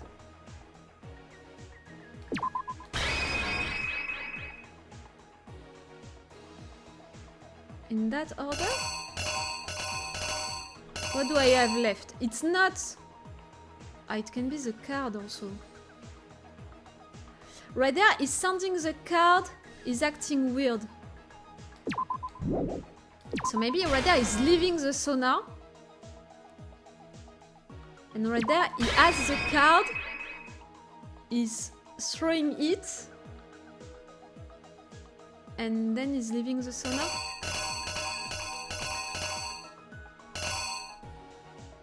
Closing the door, that situation we know the closed door could be useful also. It's between these three and I don't know in which order. Let's try that now that I know that I have a lot of options. First? Okay, that I know that it's right. I'm going faster, you know, now that I know what I have right. That? It's not that, little losing man! Oh fuck. Okay, it's not that. So maybe he went into the sauna, he sent the thing, and for you that it means that the card is broken? For me that doesn't mean card broken, you know? For me that it means the card is sent. Okay, that is right. And around the same time that Byakuya was putting together this facade, the killer, having already disposed of Chihiro's bag and other belongings, arrived at the sauna. There, they planned to destroy the last piece of evidence, Chihiro's handbook. Okay, you were right. Just as the killer expected, the steamy sauna was enough to ruin the electronic gadget. That around it was a steam! It was a steam that around it! Somehow, the killer knew that the handbook couldn't stand up to the heat of the sauna. Not by the fact that he sent it right there. Ah, I didn't understand that. I really didn't understand that card at the end. And the reason they knew that is because the sauna had already wrecked their own handbook. Okay, it explains the fact that both of the things, the handbooks, got broken. And that's how it all played out. Okay. Okay, now it's gonna be the final... Isn't that the final right, fights and my rhythm issues. I have some rhythmic issues. I'm gonna fight, I'm gonna swear in French. Wait! No! This can't be right! Where's your evidence? You need evidence! You need proof! Without any proof, you can't pin any of this on him! Evidence that Mondo is a killer that already revealed itself earlier in the trial. If I can somehow show where Mondo's handbook is right now, once I do that, everything will become clear. A new element has been added to bullet time battles. Would you like to hear more about? Yes? Let's talk a little bit about fever time and nega time. During a bullet time battle, if you press the space key, fever time will activate and the tempo will be forced to its max. But I don't want that. At this point, even if you push the buttons at random, you won't miss. Ah! I want that! So you can push RMB, right mouse button, left mouse button, right mouse button, left mouse button, however you want to destroy the opponent's verbal assault. Oh, I'm gonna do that all of the time. But this only lasts until your focus charge runs out, so make the best possible use of your time. Of course, it wouldn't be fair if only you got access to special time, right? So we've also prepared something called Nega Time that your opponent can use. If the opponent activates Nega Time during the bullet time battle, your tempo marker will disappear, making it quite a bit tougher to hit the buttons in rhythm. What do you think? If you were to activate Fever Time at this point, no, never mind, I'm sure nothing would happen. I don't know why what I was worried about. Okay, I shouldn't do it at the same moment. Unsurprisingly, if your action difficulty is set to gentle, the opponent won't use Nega Time. Me, it's not gentle, it's kind. You know, it was a middle thing. Well then, good luck and have fun. I can't make any save right now, I suppose.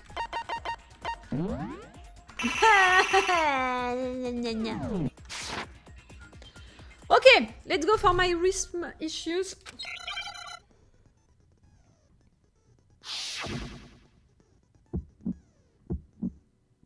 Against you? Show me some evidence. You're wrong. I won't listen. I refute you. False. Show me some evidence. I won't listen. False. I refuse to vote. Show me some evidence. You're wrong. I won't listen. I refute you. False. I never. That's it. I forgot how to do things. Show me some evidence. I won't listen. False. You're corrupt. I'm really. I never hit him once, right? I refute you. False. You're corrupt. I'm gonna die. Show me some evidence. I forgot. Space. But I forgot everything.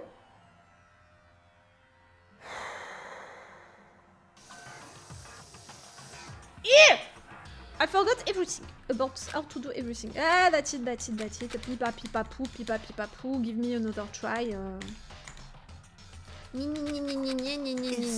Is this... Yes. I refuse to give up yet. Oh, that's it. I don't know how to fight anymore.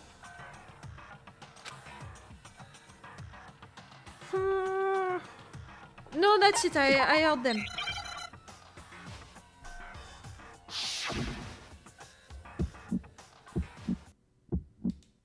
Show me some evidence. You're wrong. I won't listen. I refute you. False. Show me some evidence. I won't listen. False. I refuse to vote. Show me some evidence. You're wrong. I won't listen. I refute you. False. Show me some evidence. I won't listen. False. You're corrupt. I refuse to vote. I refute you. False. You're corrupt. Show me some evidence. I won't listen. I refuse to vote. Show me some evidence. You're wrong. I won't listen. I refute you. False. What? This should prove it. Woo! I'm sorry, I screamed. So far is right. If you think that I didn't panic during the entire time, And just so you know, during the entire time, I panicked, I swore in French into my mind, and I was also asking myself, why am I making that fight against Taka and not against Mondo? Like, I swear, during the entire time, I was asking myself the question. Mondo must have replaced his broken And handbook clearly, with Leon's. it's because he's defending his friend a lot. In which case, we can just check each of our handbooks right now. Once we do that, we'll... We don't gotta do that. Huh? You're gonna admit? Yeah. Yeah. Oh, how is he gonna get killed? I did it. I killed him. Ah!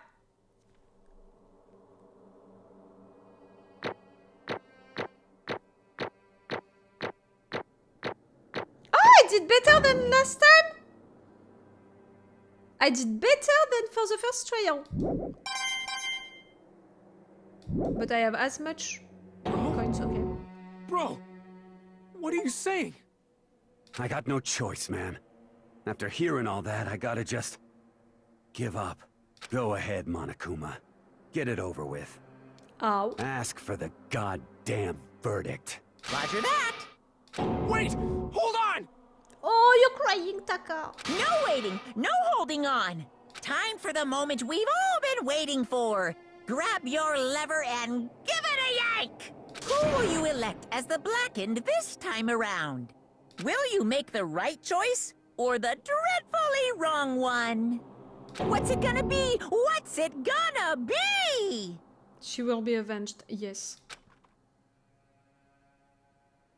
I'm gonna talk about that, you know, in the review. I'm really bothered by all of the transphobic thing, you know? And I'm pretty sure that it's a transphobic crime also right there. So I'm glad that she will be avenged, but I'm not that glad for the game to make so many transphobic lines. This time it looks like you got it right again. Yes, it is so. The black hand that killed Chihiro Fujizaki was... Mondo Owada!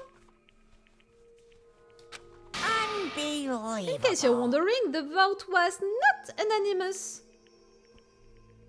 Taka chose the wrong answer, or he still believed in you. You're trading very close to the danger zone, Mr. Ishimaru.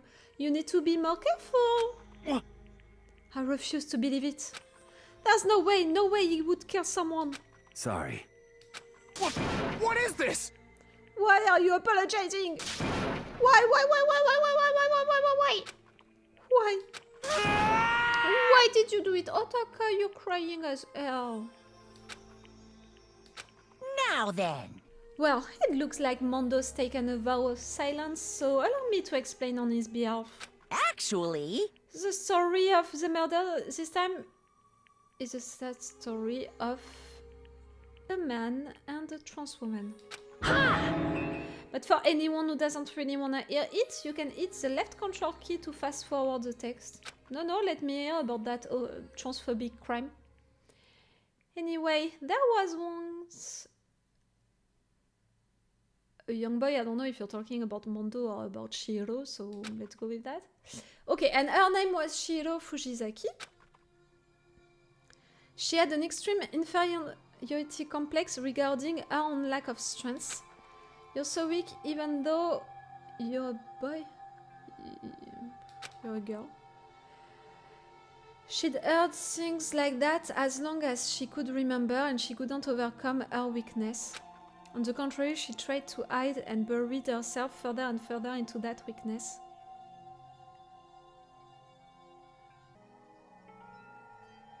They are saying that she's a trans woman because she was a weak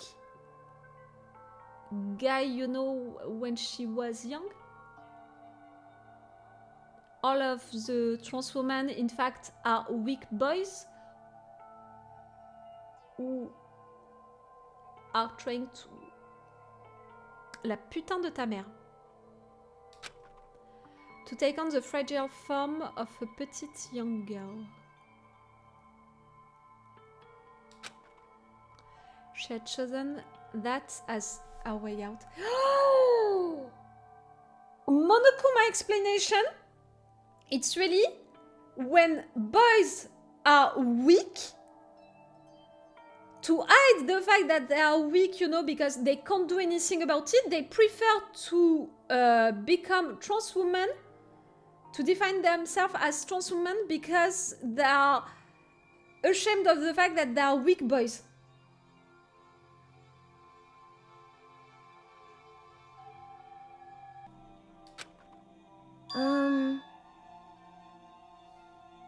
Nobody will be able to say anything about even though you're a boy. Me too, that's why I'm continuing to read all of that nonsense, but no matter how tightly she wrapped herself up in that shell, the inferiority complex had already taken root deep inside of her and was not easily weeded out. The shell was completely empty. Huh? The complex didn't disappear, instead it only grew stronger and stronger. I'm weak. Weak. Once the killing game had begun here at the school, she had no choice but to accept this fact. After all, this world is survival of the fittest. If you're not strong, you don't survive. I'm not making the voices like right now. I'm really mad, so I don't want to get to do the voices and all of that. And then the lovely and hateful Monokuma announced the revealing of the embarrassing secrets, which of course included Chihiro's embarrassing secret, which I was more than willing to divulge. Even though she dressed like a girl, she... Hey, Ta putain de gueule! And that was something Chihiro couldn't let anyone find out, no matter the cost. If that was revealed, it should be the end. The ardent shell would crack, the armor would fall away. Without a doubt, those around her would torture her more than ever before. Yes, because you're all transphobic! Like, really? Without a doubt, if it would have been revealed the fact that she's a trans woman, those around her would have tortured her. Without a doubt, because you're just transphobic. When was it out, that game? Because, you know, during the first episodes, I told you, we had grossophobic lines, we had misogynist lines, and we still had some during this episode. But I was accepting, like really, like that, accepting them, because I know that during a certain period of time, it was totally okay to make that kind of jokes. And in fact, still now, it's still okay. But transphobic, not just jokes, but right there, an entire story based on a transphobic situation, that now it wouldn't be okay. Like making misogynist jokes, you have still a lot of games, you know, and a lot of movies and a lot of animes and a lot of shows making them. But transphobic jokes and entire narrative arcs like that, it wouldn't be okay anymore at all. And it was never okay, but I think that you understood what I meant. 2009? I want to transform the rage that I feel right now with something, with a cool idea, with what I just said, with the fact that it's shocking me that much. It means that if a game would be out right now doing that, it would shock everyone and everyone would be mad at it. I really think so. I want to think that it's just the proof that the society evolved and that it can't happen again for a game to create that kind of stuff. What? And yet... I'm sorry. I don't really want to talk about it right now.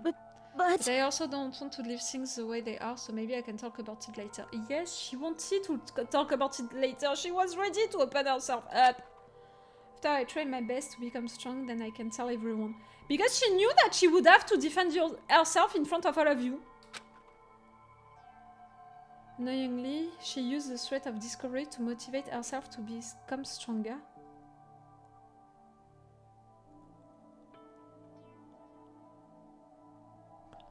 Let me translate that line.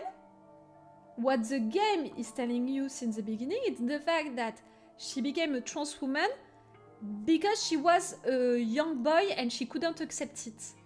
Right there, the game is telling you that she used that threat of discovering the fact that she was a trans woman to motivate herself to become stronger when she should have motivated herself to become stronger earlier, you know, and to not hide herself by being a trans woman.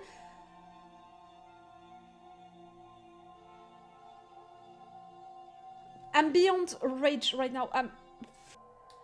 I want to just to know those motives. She wanted to tell that person her secret first and then ask them to help her from there. And the person she went to... Yeah, that's right. It was me. Yep, it sure was. The biker gang fella had been painfully clear about how important his manly promises were. So Chihiro probably figured that even if she confided in Mondo, his honor would make him keep the secret. I know. His transphobia was stronger than that. Plus, Mr. Macho Mondo was the very symbol of a strong man that Chihiro had always aspired to. Fuck you, not at all. She went and asked Mondo to help her become strong. Okay, Correct. Let's accelerate. That must be why Mondo did what he did to keep the promise it made to Chihiro. Did what he did? You mean that's why Mondo carried Chihiro from the boys' locker room into the girls' locker room? Huh? That's why? Indeed. That's exactly what I mean. Mondo switched the places not to put the blame on someone else, on one of the girls, but to keep Chihiro's secret? Okay. Certainly. I don't think it was the main reason. The real purpose was to keep the promise between men. Ta mère la grosse chouin! It made to Chihiro. But... How does moving the body keep his secret? Well, you're just such a... Because if everyone knew she'd be killed in the boys' locker room, then everyone would have been arguing about how she got into the boys' locker room, right? Once that started up, at least a few of us would have immediately begun to suspect... He tried to protect Chihiro's secret by putting her in the girls' locker room and stealing her handbook. See? Then Mondo did all that to keep the promise it made to Chihiro, who it also killed? Why would he do that? The more I hear you talk, the more I don't understand. I mean, you guys trusted each other, right? So why did you? Because no matter what, I didn't want anyone to know. I knew it.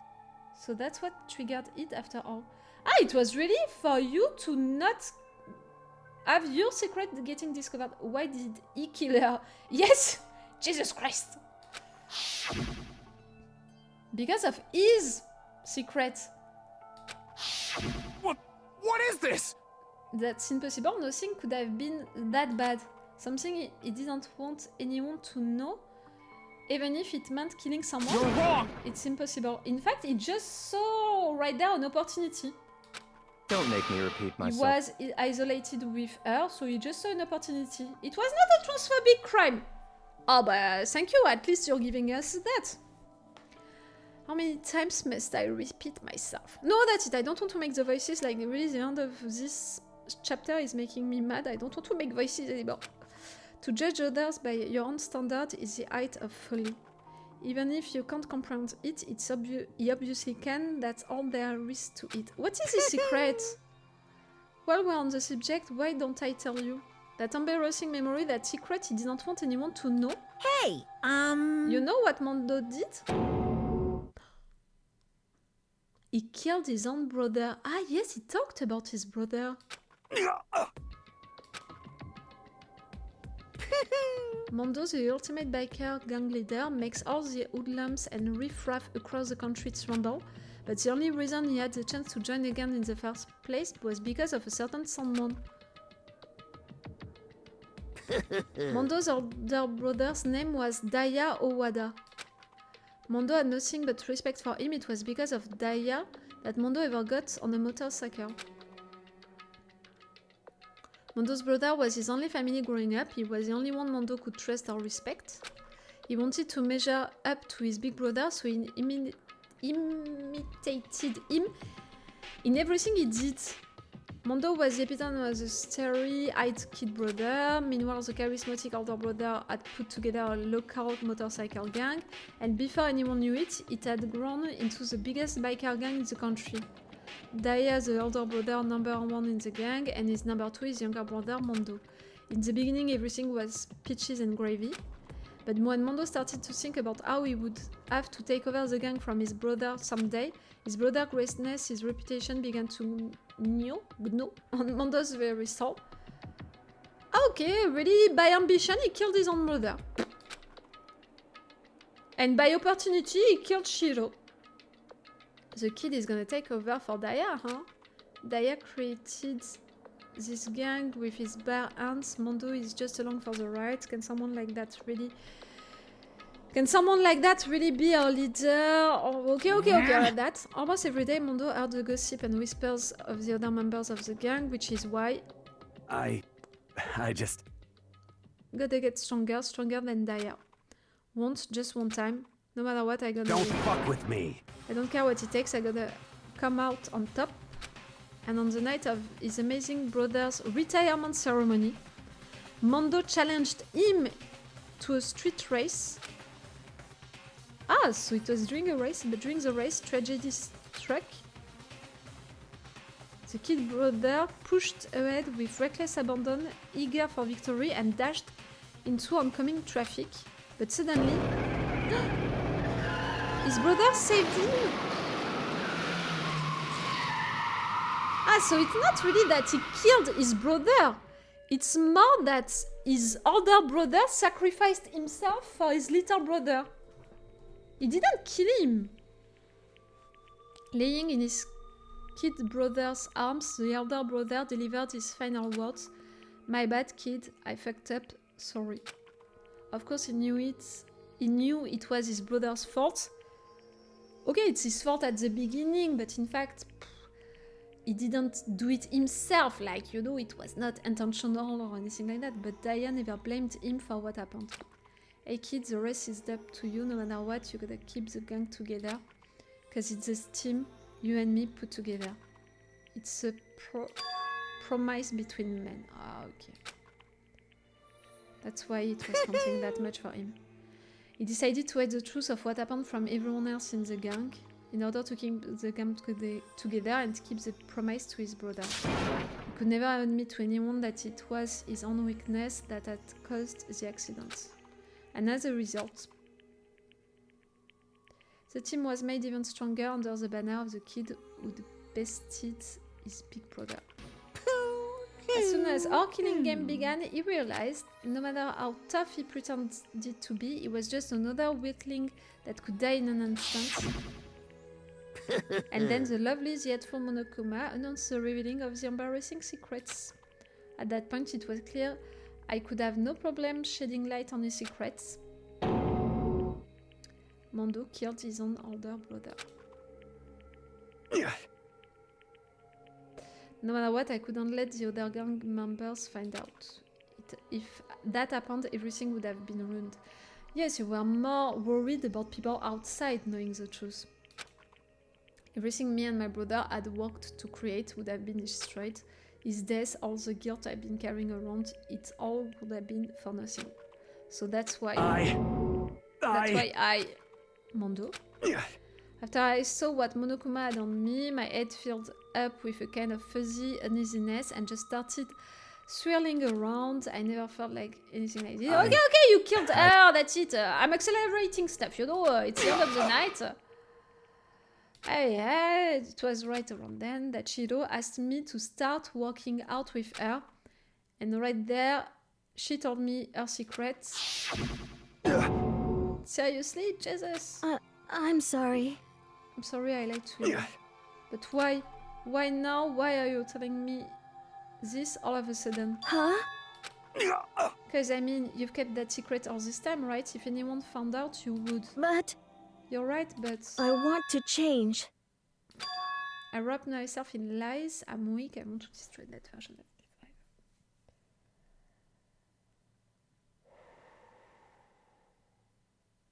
Can you imagine, like, really a trans person playing to that game? And with that game, transforming a trans woman combat into that? I felt like she was exposing the lie I'd been living myself. Ah, her secrets made you think about your secret? I have to change, I don't want to... You piece of... What? You're saying... What? If I really am, I should just be able to tell everyone my secrets? Huh? I was jealous. I was jealous of Chihiro's strength. She had the strength to face her own weakness, to try and overcome it. It was a kind of strength I've never had. Something inside of my head. Okay, you killed her, you killed her. That's it, I'm accelerating stuff. That's a really twisted story, but my interpretation is Chihiro asked not for physical but mental strength because she saw how confident Mondo is. I think that she asked also for physical strength, but you know, the game is really presenting the stuff like a trans woman. It's not really something, it's just boys who are too weak to admit, and they don't have the motive, you know, the motivation to get stronger, so they prefer to become a trans woman. And right there, Chihiro was so wrong because her motive to get stronger, it was because of that threat, and it was not because she truly wanted to get stronger. Like, really, everything is so wrong. And for Chihiro, right there, the fact that she wants to get stronger because she wants to go back and be a boy, admit that she's a boy and all, like, boy. The game is presenting all of that such in a wrong way and such in an awful way. It's... How do you say it in English? Diminishing? It's really denying transgender women and guys. It's denying everything about identities. It's turning that into a joke. It's turning that into... It doesn't exist. It's just boys and girls who are not accepting their bodies, and that's why they want to be the other gender, like, you know, ta mère, not really because it's how they feel inside. It's that, you know, through that story that they created, they are mocking that, they are denying that, it's awful. Damn you! I just wanted to... No, it's not just a clarification of strengths. It would have been also cool to respect everyone's pronouns. And to respect the trans woman and to make it a joke, you know. To not mock it, to not transform it into something which... It's not a thing, like... Ta mère. Yeah, that's right. Oh, that's it. I'm accelerating everything. I just want for him to get killed. How are you gonna get killed? I don't want to read anything else, you know, with bad pronouns like I'm tired. I'm so tired. Right there. It's not because it's late. I'm tired of having them making all of that a joke. For that, he killed another living human in cold blood. He couldn't cut free of his regrets from the outside world. He doesn't know what true strength is. Do you see up anywhere in there? Cause I sure don't. You bastard. Just shut up, you son of a bitch. Go ahead, say that again. I dare you. Yep. Okay, I'll say it as many times as I want. Is that what I want to say? But Taka, be careful. Don't aggress. Don't go physical with Monokuma. Unfortunately, I can't do that right now because the time for punishing is fast approaching. Punishing? Yes. You mean execution? Well now, That's what I promised you, right? The placard that disturbs the pass. Oh, it's 1 hour? It's 1 a.m.? This trial, 3 hours. This trial, it was 3 hours. The first trial, it was 2 hours. This trial, it was 3 hours. Ah, and I accelerated a lot of things right there at the end. Ridiculous. Now then, I'm prepared. The punishment. Give it. I said wait. Sorry, man. I couldn't keep the promise we made. From one man to another. Okay, let's go for the punishment.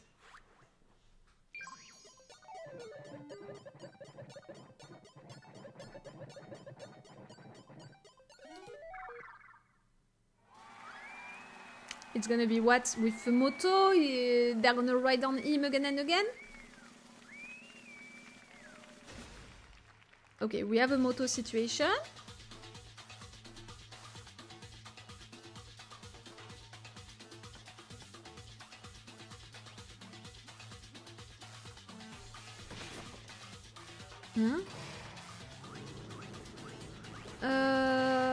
I know these things. Yes, the cage of death.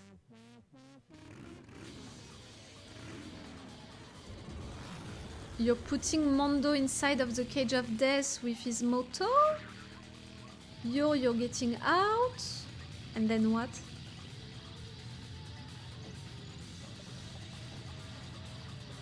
And then what? It's gonna turn again and again? Ah, electricity.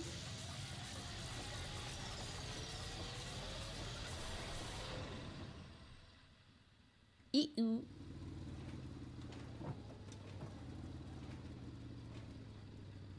That's it, he got killed. Because he was turning again and again, or because of the electricity? I'm not sure.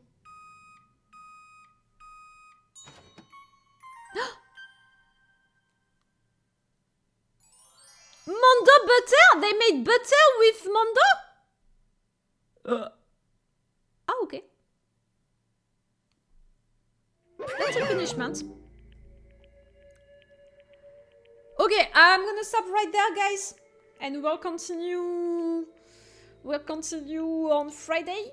I want to talk about one thing. I think that it's pretty obvious that I didn't appreciate at all of the situation with Chihiro and how this game made it a story, and it was clearly written by transphobic people.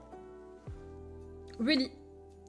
Really, this entire arc, you know, into this end of the trial was written to be homophobic, transphobic, and it bothers me a lot. To be fully honest, if that would have been the first trial, you know, my first perception of the game, I'm not sure that I would have continued the game, to be fully honest with you. Right there, the fact that it's intervening when I already spent a lot of time with the game and I know that this is a good game and it has good stuff around that to offer, I'm like, why not giving it a new chance? But I prefer to be honest with you. If we have another situation like that in one of the next chapters, which is transphobic like that, which is really racist, you know, which is really going too far with subjects that I can't accept, like I don't want for these subjects to be mocked, to be denied, to be abused like that on my stream, because this is my stream, you know. So even if I'm telling you it's not okay, even if I'm denouncing myself, you know, out loud that this is not okay, I don't want, you know, my rule with things. I don't want to give time, money and energy to things that I think don't deserve it. So that's why I'm telling you that if that chapter would have been the chapter 1, I would have stopped right there. Because I saw that this game has other things to offer, I'm like, okay, let's continue. But one more. And that's it, I'm gonna stop. Little Losing Man, I'm sorry because I know that it's you who offered this game and I think that you said it yourself, it's an old game, so maybe you didn't remember that it was containing that kind of thing. I'm pretty sure that you didn't know, you didn't remember, so I'm not blaming you at all. And I'm sorry if maybe I'm disappointing you by judging the game like that and by telling you that I might stop it if I see something else which is that much not just bothering me but making me that mad. But I hope that you understand, Little Losing Man, and I hope that all of you understand. I give it the benefit of the doubt since it's old and I guess Japanese. That's why I'm giving it also the benefit of the doubt for the rest of the game. But again, it would have been the first trial, I wouldn't give the benefit of the doubt, like I would just give up. But because I saw all of the rest and the fact that these characters that were written were built and all, I'm like, okay, let's continue, let's move on. But really, I'm gonna keep it on mind and I'm gonna be pretty careful. Wait a minute, Doc. Are you telling me that you built a time machine? Great.